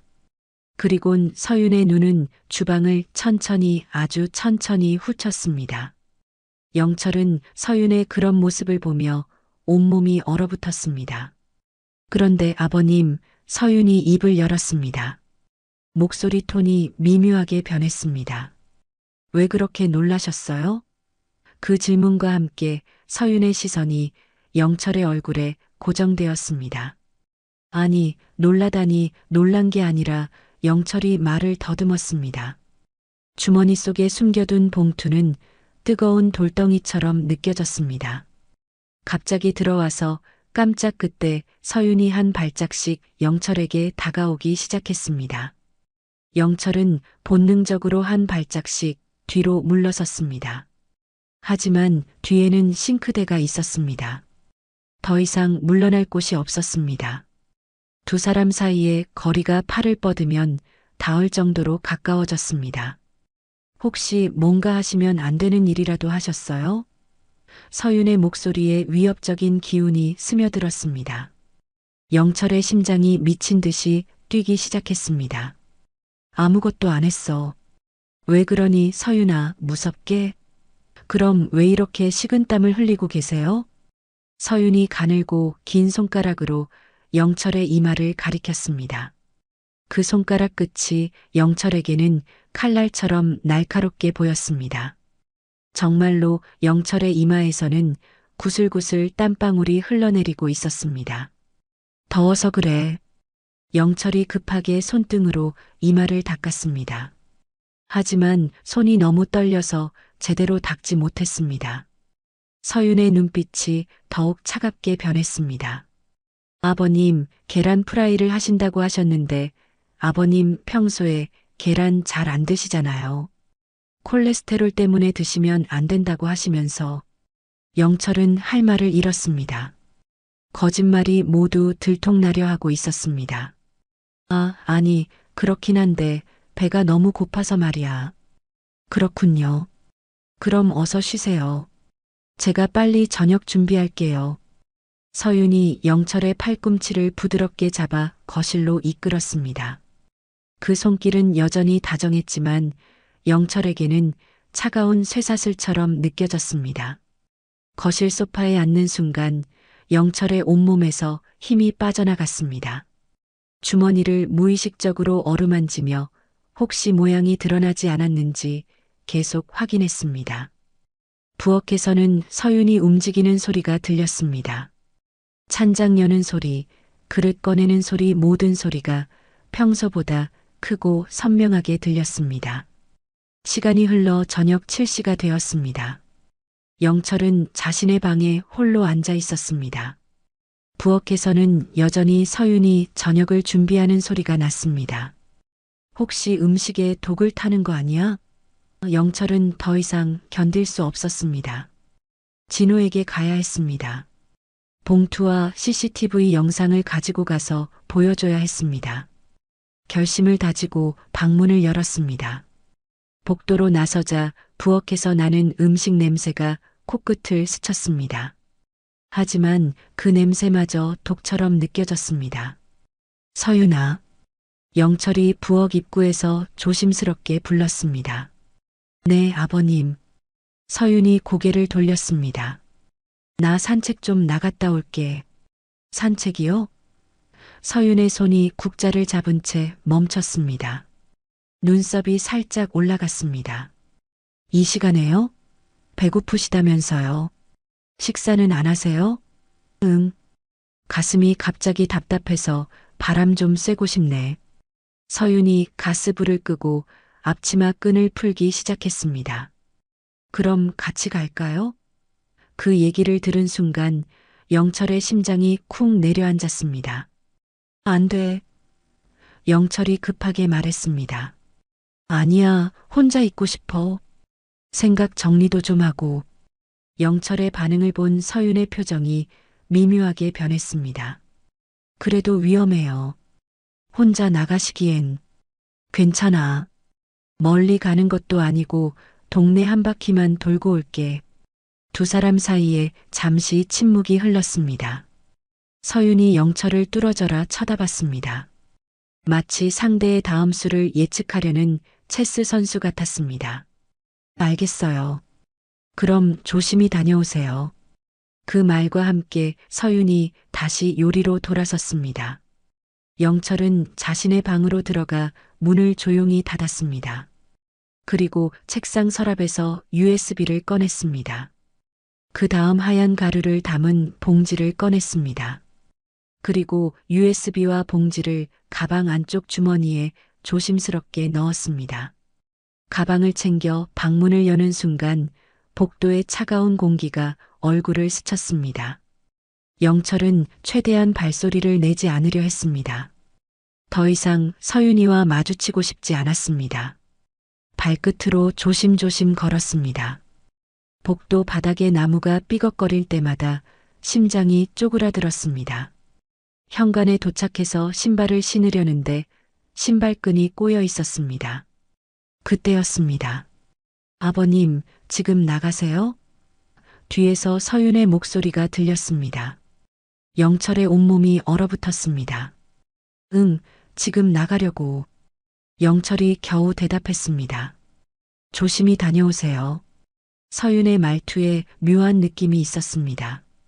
영철이 재빨리 문고리를 잡았습니다. 그리고 현관문을 열고 도망치듯이 밖으로 나왔습니다. 영철은 가방을 꽉 움켜쥐고 걷기 시작했습니다. 첫 번째 골목을 지났습니다. 양쪽으로 높은 담벼락이 늘어서 있었습니다. 두 번째 골목에 들어섰습니다. 전보다 더 어두워졌습니다. 영철의 발걸음 소리만 조용한 길가에 울려 퍼졌습니다. 진호의 집에 거의 다다른 순간이었습니다. 띠리리. 휴대폰에서 문자 알림음이 울렸습니다. 어둠 속에서 그 소리가 천둥처럼 크게 들렸습니다. 영철은 급히 가방에서 휴대폰을 꺼냈습니다. 진호에게서 온 문자였습니다. 김서윤이 어르신의 뒤를 따라오고 있습니다. 오늘은 그냥 집으로 돌아가세요. 그 글자들을 읽는 순간 영철의 등 뒤에서 식은땀이 흐르기 시작했습니다. 나를 따라오고 있다고. 휴대폰을 든 손이 걷잡을 수 없이 떨렸습니다. 무릎에 힘이 빠져서 주저앉을 뻔했습니다. 뒤를 돌아보고 싶었지만 그럴 수 없었습니다. 겨우 정신을 차리고 빠르게 걷기 시작했습니다. 숨이 차기 시작했습니다. 가슴이 아팠습니다. 하지만 계속 걸어야 했습니다. 간신히 집 앞에 도착했습니다. 현관문을 열려는데 손이 너무 떨려서 손잡이를 돌릴 수 없었습니다. 그런데 바로 그 순간이었습니다. 아버님, 뒤에서 서윤의 목소리가 들렸습니다. 영철의 심장이 멎을 뻔했습니다. 온몸이 돌덩이가 된 것 같았습니다. 천천히 뒤를 돌아봤습니다. 서윤이 서 있었습니다. 아니, 서윤아, 너 왜 여기 있니? 영철의 목소리가 심하게 떨렸습니다. 저도 산책 나왔어요. 아버님이 걱정되기도 하고 저녁 준비 다 했는데 시간이 남아서 바람도 쐴 겸 했어요. 아, 그랬구나. 영철이 간신히 대답했습니다. 그런데 아버님, 서윤이 고개를 갸웃하며 물었습니다. 그 가방은 뭐예요? 서윤의 시선이 영철의 손에 있는 가방으로 향했습니다. 영철의 가슴이 철렁 내려앉았습니다. 가방 속에 있는 물건은 절대 들켜서는 안 되는 것들이었습니다. 이건 그냥 영철이 말을 더듬었습니다. 산책하는데 왜 가방을 들고 다니세요? 서윤이 한 발짝 더 가까이 다가왔습니다. 두 사람 사이에 거리가 점점 줄어들었습니다. 그냥 혹시 뭐 살 거 있으면 넣으려고. 뭐를 사실 건데요? 서윤의 질문이 계속 이어졌습니다. 영철은 대답할 수 없었습니다. 온몸에서 식은땀이 쏟아졌습니다. 서윤은 한참 동안 영철을 빤히 쳐다봤습니다. 그리고 마침내 입을 열었습니다. 그럼 들어가시죠. 두 사람은 함께 집 안으로 들어갔습니다. 하지만 공기는 여전히 차갑고 위험했습니다. 영철은 알고 있었습니다. 이제 정말 위험한 게임이 시작되었다는 것을, 그리고 이 게임에서 지면 목숨을 잃을 수도 있다는 것을. 그날 밤 영철은 자신의 방 침대 가장자리에 몸을 웅크리고 앉아 있었습니다. 영철의 귓속에서는 차갑게 변한 서윤의 말투가 맴돌고 있었습니다. 겨우 정신을 차리고 휴대폰을 열었습니다. 진호의 번호를 찾아 문자창을 열었습니다. 무엇부터 말해야 하지? 머릿속이 하얗게 비어버린 것 같았습니다. 몇 번의 삭제와 다시 쓰기를 반복한 끝에 마침내 첫 문장을 완성했습니다. 며느리가 저를 의심하고 있는 것 같습니다. 전송 버튼을 누르는 순간 영철의 심장은 터질 듯 빨라졌습니다. 휴대폰을 무릎 위에 올려두고 답장을 기다렸습니다. 불과 1분도 채 지나지 않아 휴대폰이 부르르 진동했습니다. 진호에게서 즉시 답장이 왔습니다. 왜 의심을 하고 있는 것 같아요? 영철은 깊은 숨을 몇 번 들이마셨습니다. 이제 진실을 말할 때였습니다. 오늘 CCTV 영상을 봤는데 며느리가 제 우유에 뭔가를 타고 있었어요. 하얀색 가루였고요. 제가 그 가루랑 CCTV 영상을 챙겨서 당신에게 가고 있는 중이었는데 그 길을 며느리가 따라온 겁니다. 며느리는 제가 뭔가 눈치챘다고 생각하는 것 같습니다. 그래서 따라왔겠죠. 모든 메시지를 보내고 나자 영철은 온몸에서 힘이 빠지는 것을 느꼈습니다. 등받이에 몸을 기대며 크게 한숨을 내쉬었습니다. 이제 진호의 반응을 기다려야 했습니다. 2분이 지났습니다. 5분이 지났습니다. 10분이 흘렀습니다. 진호에게서 아무 연락이 오지 않았습니다. 영철은 휴대폰 화면을 계속 들여다봤습니다. 혹시 메시지가 제대로 안 갔나 싶어 전송 상태를 다시 확인해 봤습니다. 15분이 지났습니다. 20분이 지났습니다. 여전히 조용했습니다. 영철의 가슴에 불안감이 스멀스멀 기어 올랐습니다. 왜지? 왜 답장이 없는 거지? 한편 진호는 휴대폰을 든 채 완전히 석화가 되어 있었습니다. 영철의 메시지들을 읽고 또 읽고 또 읽었습니다. 눈앞이 어지러웠습니다. 하얀색 가루. 진호가 입술을 떼며 작은 소리로 중얼거렸습니다. 그 순간 과거의 기억이 번개처럼 머릿속을 관통했습니다. 여보, 어머니가 돌아가셨어요. 그때 서윤이 했던 말들이 하나하나 되살아났습니다. 그렇게 건강하시던 어머니가 갑자기 돌아가셨지만 서윤을 의심할 근거가 없었습니다. 그래서 지금껏 패배자처럼 살아왔습니다. 그런데 이제 영철이 말했습니다. 하얀색 가루를 우유에 몰래 타는 걸 봤다고. 진호의 두 손이 부르르 떨리기 시작했습니다. 가슴 깊은 곳에서 뜨거운 덩어리가 치밀어 올랐습니다. 눈가가 뜨거워졌습니다. 어머니 얼굴이 떠올랐습니다. 자상하고 따뜻했던 그 미소. 서윤을 보며 이런 며느리가 어디 있니? 진호야, 너 정말 복받았다라고 말씀하시던 그 환한 웃음. 그 어머니를 정말로 서윤이 죽인 게 맞는 거지? 진호의 가슴에서 분노가 치밀어 올랐습니다. 주먹을 꽉 쥐었습니다. 턱 근육이 단단하게 굳어졌습니다. 몇십 분이 지나서야 진호는 겨우 정신을 차릴 수 있었습니다. 휴대폰 화면을 보니 영철의 메시지가 아직 거기 있었습니다. 답장을 기다리고 있을 것입니다. 손등으로 눈물을 훔치고 핸드폰에 손을 올려 메시지를 보냈습니다. 그렇다면 서둘러야 할 것 같습니다. 제가 내일부터 아버님 집 근처에 계속 있을게요. 서윤이가 집을 비우게 되면 바로 연락 주세요. 제가 즉시 들어갈 테니 저에게 증거를 넘겨주시면 됩니다. 그 다음은 제가 알아서 하겠습니다. 그리고 아버님은 당분간 몸을 사리는 게 좋겠습니다. 서윤이가 눈치를 챘다면 앞으로 예의 주시할 테니까요. 별일 없는 것처럼 평소와 같이 잘 지내주세요. 영철은 진호의 답장을 받고 가슴에 손을 얹었습니다. 심장이 조금 진정되는 것 같았습니다.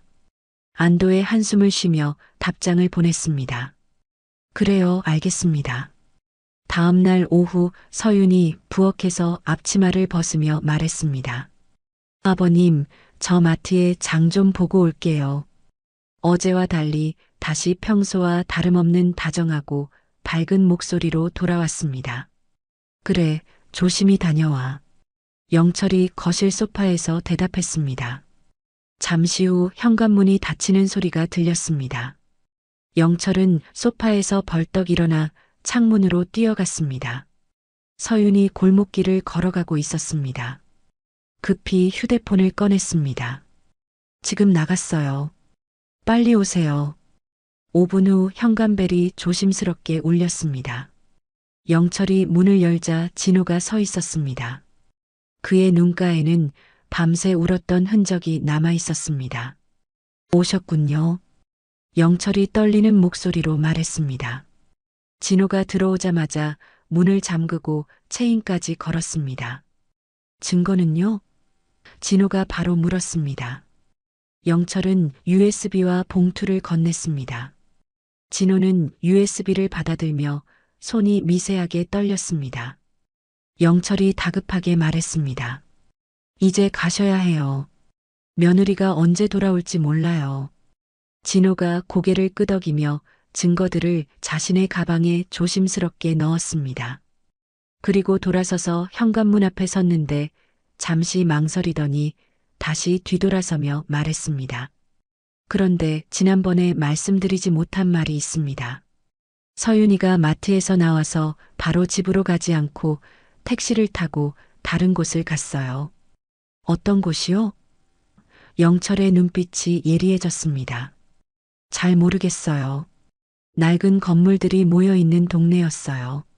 그런데 제가 끝까지 따라가지 못했어요. 중간에 놓쳤습니다. 영철이 고개를 끄덕였습니다. 알겠어요. 일단 가세요. 진호가 집을 나간 후 영철은 한참 동안 현관 앞에 서 있었습니다. 증거는 진호에게 넘겼습니다. 하지만 이게 끝이 아니었습니다. 그 동네에는 왜 간 걸까? 아직 하나의 의문점이 남아 있었습니다. 그렇게 며칠이 지났습니다. 그 사이 영철은 서윤의 눈치를 살피며 조심스럽게 지냈습니다. 서윤도 평소와 다름없이 완벽한 며느리 역할을 했습니다. 그러던 어느 날 오후 진호에게서 문자가 왔습니다. 성분을 의뢰한 결과가 나왔습니다. 영철의 손이 떨렸습니다. 드디어 진실이 밝혀지는 순간이었습니다. 장기 복용하면 목숨까지 위태로운 성분이라고 합니다. 그 문자를 읽는 순간 영철은 자리에 주저앉았습니다. 정말이었습니다. 서윤이 정말로 자신을 죽이려 했던 것이었습니다. 가슴 깊은 곳에서 뜨거운 분노가 치밀어 올랐습니다. 동시에 깊은 절망감도 밀려왔습니다. 딸처럼 아꼈던 며느리가, 그토록 완벽했던 며느리가 사실은 자신을 죽이려는 살인자였다니. 그럼 우리 아들도 내 아내도 서윤이가 죽였다는 거야? 눈에서 뜨거운 눈물이 흘러내렸습니다. 배신감과 허탈감이 온몸을 휩쌌습니다. 진호 역시 비슷한 심정이었습니다. 어머니를 죽인 것이 서윤이라는 확신이 더 커졌습니다. 30분 후 진호가 또 다른 문자를 보냈습니다. 이제 증거도 확보된 것 같은데 경찰에 신고할까요? 영철은 그 문자를 읽자 눈빛이 미묘하게 변했습니다. 그리곤 의외의 답장을 보냈습니다. 신고는 아직일세. 그때 그 마트 갈 때 들렀다고 한 장소 있지? 그곳을 내 눈으로 확인해야 할 것 같네. 신고는 그 후에 해도 늦지 않을 거야. 조금만 기다려주게. 진호는 영철의 마음을 이해했습니다. 네, 알겠습니다. 하지만 너무 위험하니 조심하세요. 그 장소에 갈 때 저한테 꼭 연락하시고요. 영철은 휴대폰을 내려놓고 창밖을 바라봤습니다. 붉은 노을이 하늘을 물들이고 있었지만 영철의 마음은 여전히 어둠 속에 있었습니다. 서윤의 마지막 비밀. 그것을 눈으로 확인하면 비로소 모든 것을 끝낼 수 있을 것 같았습니다. 며칠 후 영철은 소파에 앉아 있었습니다. 겉으로는 책을 읽고 있는 것처럼 보였지만 실제로는 한 페이지도 제대로 읽지 못했습니다. 온종일 서윤이 다시 나갈 순간만을 기다리고 있었습니다. 아버님, 서윤의 목소리에 영철이 깜짝 놀라 고개를 들었습니다. 저장 좀 보고 올게요. 그래, 다녀와. 그 짧은 말 속에는 비장한 결의가 담겨 있었습니다. 마치 전쟁터로 나가는 사람에게 하는 작별 인사 같았습니다. 서윤은 잠시 영철의 표정을 살펴봤습니다. 뭔가 평소와 다른 느낌이었지만 정확히 뭔지는 알 수 없었습니다. 서윤이 현관으로 향했습니다. 현관문이 닫히는 소리가 들리자마자 영철은 급히 자신의 방으로 들어가 외출 준비를 했습니다. 혹시 모를 상황에 대비해 휴대폰 배터리를 확인하고 진호에게 문자도 보냈습니다. 나 지금 간다. 그렇게 영철은 집을 나섰습니다. 멀리 앞서가는 서윤의 뒷모습이 보였습니다. 거리를 두고 조심스럽게 따라갔습니다. 서윤은 예상대로 마트 방향으로 향하고 있었습니다. 영철의 심장이 점점 빨라졌습니다. 잠시 후 서윤이 마트에 들어가는 것을 확인했습니다. 영철은 맞은편 카페에서 기다리며 마트 입구를 지켜봤습니다. 20분이 지났습니다. 서윤이 마트에서 나왔습니다. 하지만 집 방향으로 가지 않았습니다. 길가에서 손을 들었습니다. 택시를 잡았습니다. 영철도 재빨리 다른 택시를 잡았습니다. 기사님, 앞에 가는 택시 보이시죠? 저걸 따라가 주세요. 잠시 후 앞에 택시가 한적한 경기도 외곽의 주택가에서 멈췄습니다. 이곳은 영철이 사는 동네와는 완전히 달랐습니다. 서윤이가 여길 대체 왜? 영철의 의구심은 더 커져갔습니다. 영철은 거리를 두고 서윤을 따라갔습니다. 발소리가 나지 않도록 조심스럽게 걸었습니다. 서윤이 한 집 앞에서 멈췄습니다. 주위를 둘러보며 경계하는 모습을 보였습니다. 영철은 재빨리 전봇대 뒤로 몸을 숨겼습니다. 서윤이 가방에서 열쇠를 꺼내 문을 열었습니다. 그리고 집 안으로 들어갔습니다. 영철은 한참을 기다렸습니다. 5분, 10분 서윤이 나오지 않았습니다. 저 안에서 대체 뭘 하는 거지? 영철의 호기심이 극에 달했습니다. 더 이상 참을 수 없었습니다. 현관문 앞으로 다가갔습니다. 손이 떨렸지만 용기를 내어 초인종을 눌렀습니다. 딩동. 집안이 갑자기 조용해졌습니다. 잠시 후 발걸음 소리가 들리더니 문이 열렸습니다. 그 순간 영철과 서윤이 정면으로 마주쳤습니다. 서윤의 얼굴에서 모든 혈색이 빠져나갔습니다. 완전히 당황한 표정이었습니다. 하지만 그것도 잠시 서윤의 눈빛이 순식간에 변했습니다. 차갑고 날카로운 시선이 영철을 관통했습니다. 아버님, 서윤의 목소리도 완전히 달라져 있었습니다. 여기는 어떻게 알고 오신 거죠? 그때 영철이 문틈 사이로 집안을 들여다봤습니다. 그리고 경악했습니다. 거실 한쪽에 휠체어가 놓여 있었습니다. 그 휠체어에 어린아이가 앉아 있었습니다. 목을 제대로 가누지 못하고 있었습니다. 입가에는 침이 흘러내리고 있었고 눈빛은 초점이 없었습니다. 옆방에는 침대가 있었습니다. 그 위에는 자신보다 나이가 많아 보이는 여성이 누워 있었습니다. 눈을 감고 있었고 코에는 산소호흡기가 연결되어 있었습니다. 저게 대체. 영철이 말을 더듬었습니다. 상황을 이해할 수 없었습니다. 서윤의 표정이 더욱 차갑게 굳어졌습니다. 아버님. 서윤이 한 걸음 앞으로 다가왔습니다. 그 순간 영철은 본능적으로 위험을 감지했습니다. 열지 말아야 할 상자를 여셨네요. 서윤의 목소리에 섬뜩한 위협이 담겨 있었습니다. 영철의 온몸이 얼음장처럼 차가워졌습니다. 다리에서 힘이 빠져 비틀거렸습니다. 서윤아, 왜 그래? 조용히 하세요. 그러니까 왜 따라오셨어요? 감당하지도 못할 거면서. 서윤이 냉정하게 말했습니다. 그리고 천천히 손을 들며 영철에게 다가왔습니다. 영철은 본능적으로 뒷걸음질 쳤습니다. 뒤에는 계단이 있었습니다. 더 이상 물러날 곳이 없었습니다. 서윤아, 무서워. 바로 그 순간이었습니다. 어르신, 뒤에서 남자 목소리가 울렸습니다. 진호가 서 있었습니다. 숨을 헐떡이며 급히 달려온 모습이었습니다. 빨리. 진호가 영철의 손을 잡았습니다. 서윤의 얼굴이 일그러졌습니다. 당신 여길 어떻게? 진호는 대답하지 않고 영철과 함께 뛰기 시작했습니다. 진호와 영철은 미친 듯이 뛰었습니다. 숨이 차고 다리가 아팠지만 멈출 수 없었습니다. 한참을 뛴 후에야 큰 길에 나올 수 있었습니다. 택시를 잡아타고 나서야 안전함을 느꼈습니다. 택시 안에서 두 사람은 한동안 말을 하지 못했습니다. 한참 후 영철이 먼저 입을 열었습니다. 고마워. 구해줘서. 다음 날 영철과 진호는 경찰서에 나란히 앉아 있었습니다. 모니터 화면에는 USB 속 CCTV 영상이 재생되고 있었고 하얀 가루가 든 봉지는 증거물로 제출되었습니다. 그 후 모든 일이 빠르게 진행되었습니다. 경찰 수사 결과 김서윤의 충격적인 정체가 드러났습니다. 김서윤은 가명이었습니다.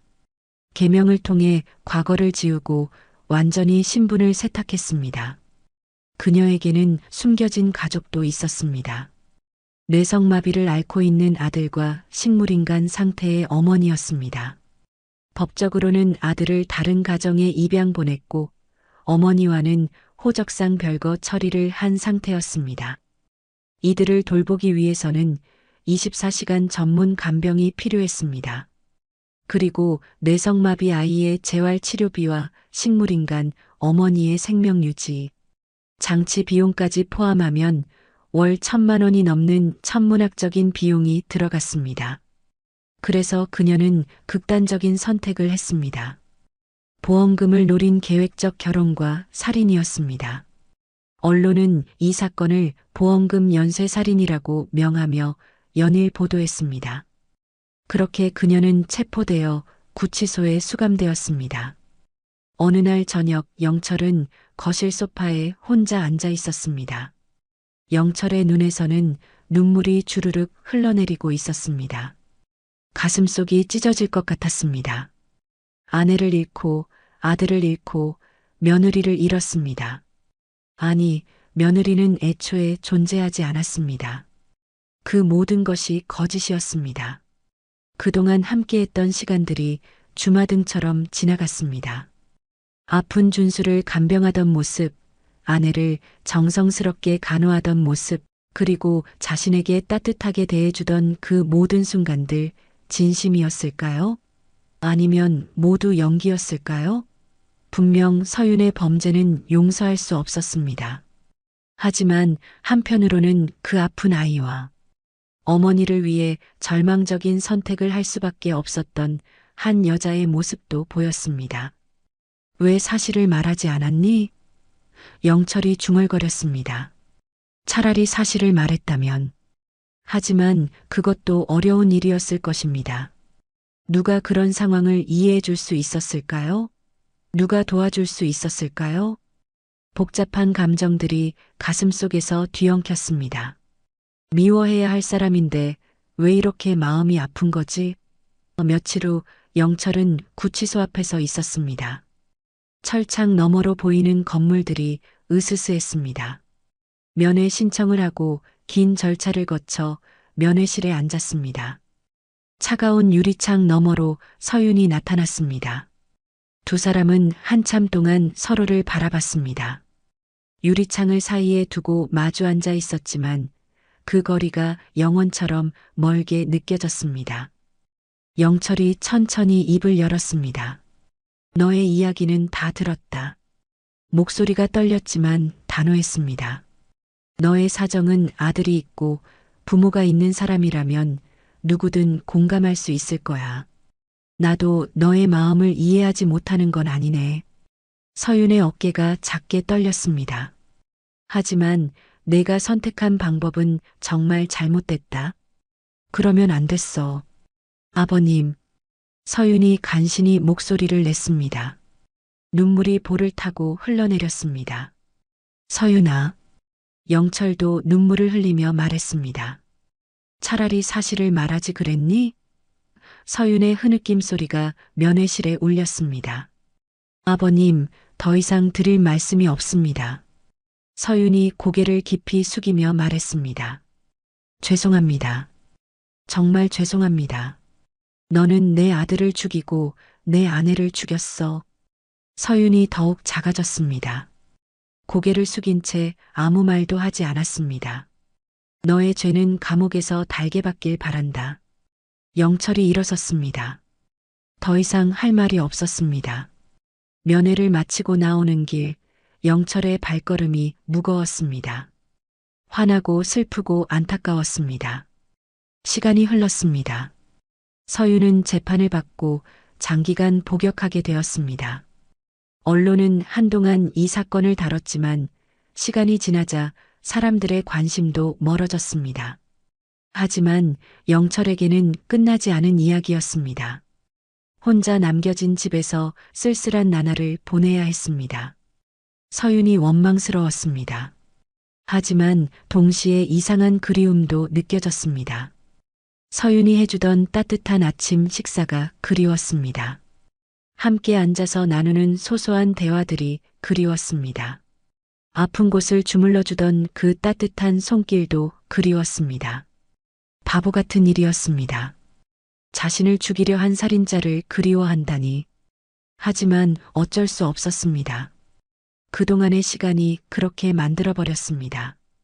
그러던 어느 날 영철은 그 집을 찾아갔습니다.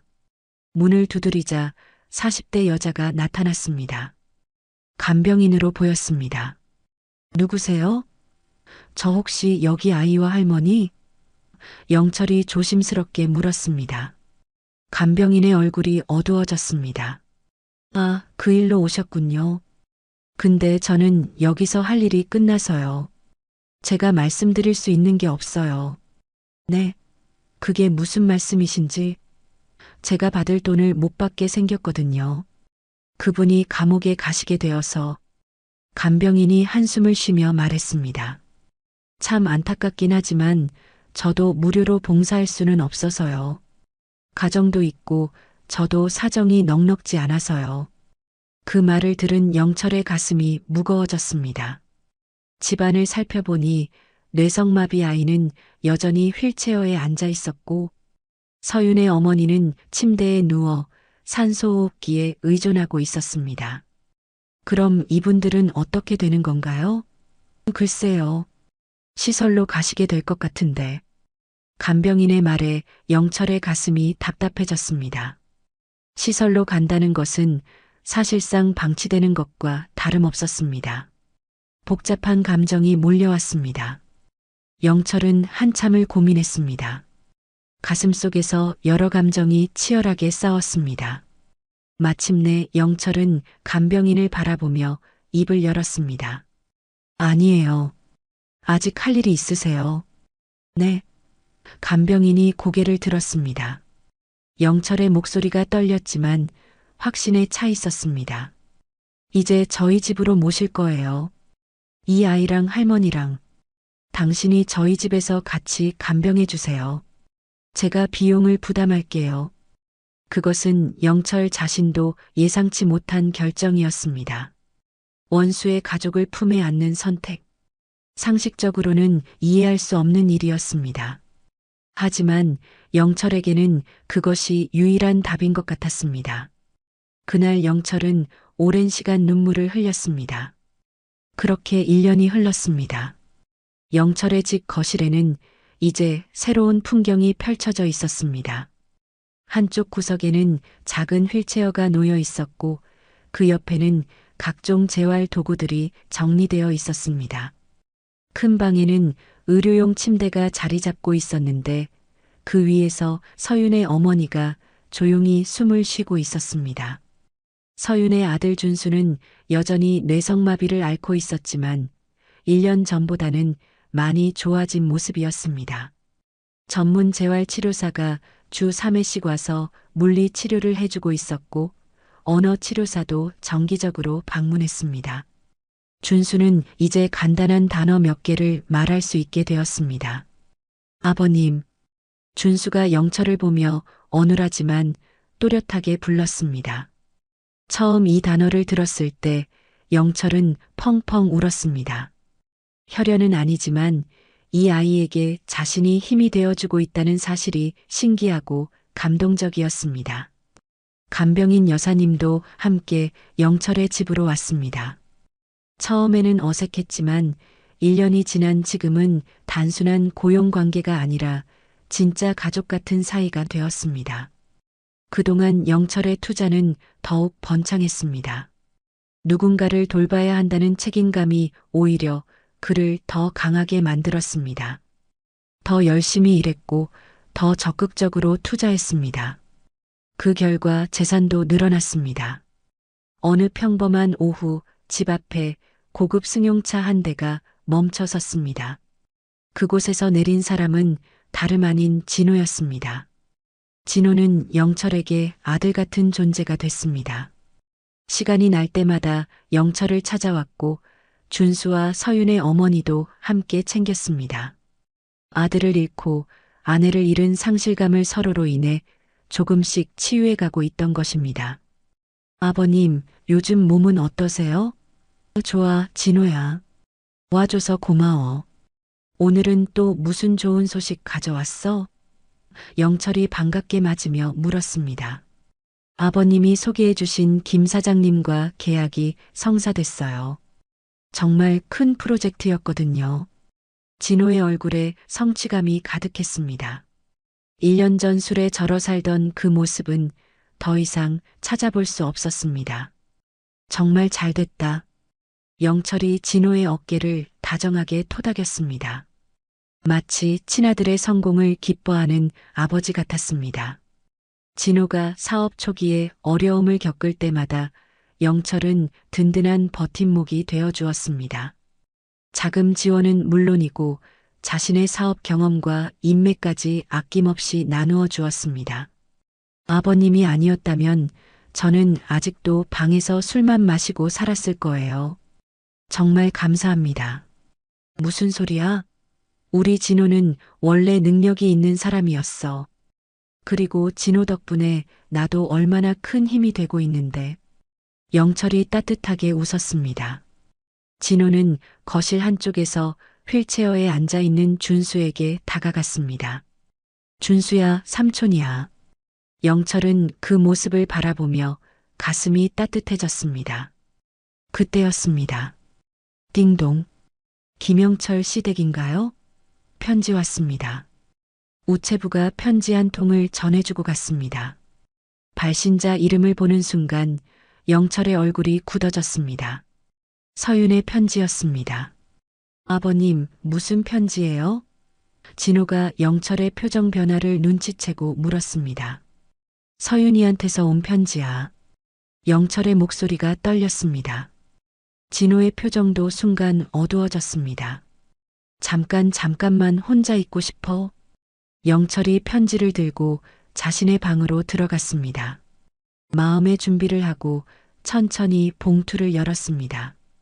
정성스러운 글씨로 쓰인 편지가 나왔습니다. 아버님께 소식 들었습니다.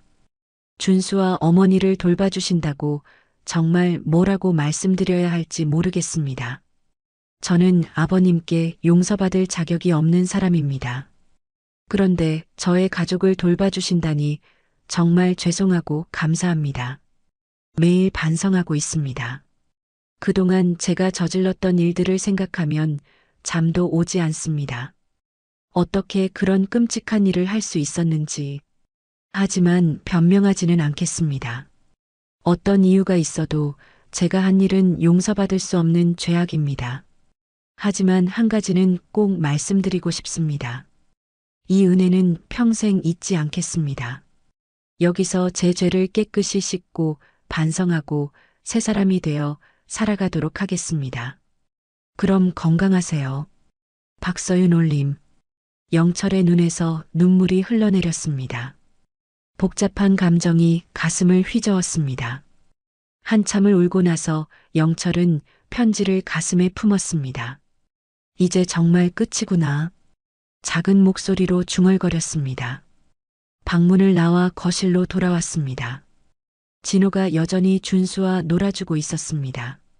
따뜻하고 평화로운 일상이었습니다. 괜찮으세요, 아버님? 진호가 걱정스러운 표정으로 물었습니다. 괜찮아. 이제 정말 괜찮아. 영철이 환하게 웃었습니다. 그 웃음에는 진정한 평온이 담겨 있었습니다. 창밖을 바라봤습니다. 겨울이 지나고 봄이 오고 있었습니다. 새로운 시작을 알리는 계절이었습니다. 준수는 날마다 조금씩 나아지고 있었고 서윤의 어머니도 안정적인 상태를 유지하고 있었습니다. 진호는 성공한 사업가로 자리 잡았고 자신에게는 든든한 아들이 되어 주었습니다. 혈연으로 맺어진 가족은 잃었지만 마음으로 맺어진 또 다른 가족을 얻었습니다. 오늘 이야기를 끝까지 들어주셔서 감사합니다. 김영철 할아버지에게 하고 싶은 이야기가 있다면 댓글 달아주세요. 여러분의 한마디가 누군가에겐 큰 위로가 될 수 있습니다. 영상이 마음에 드셨다면 구독과 좋아요로 응원 부탁드립니다.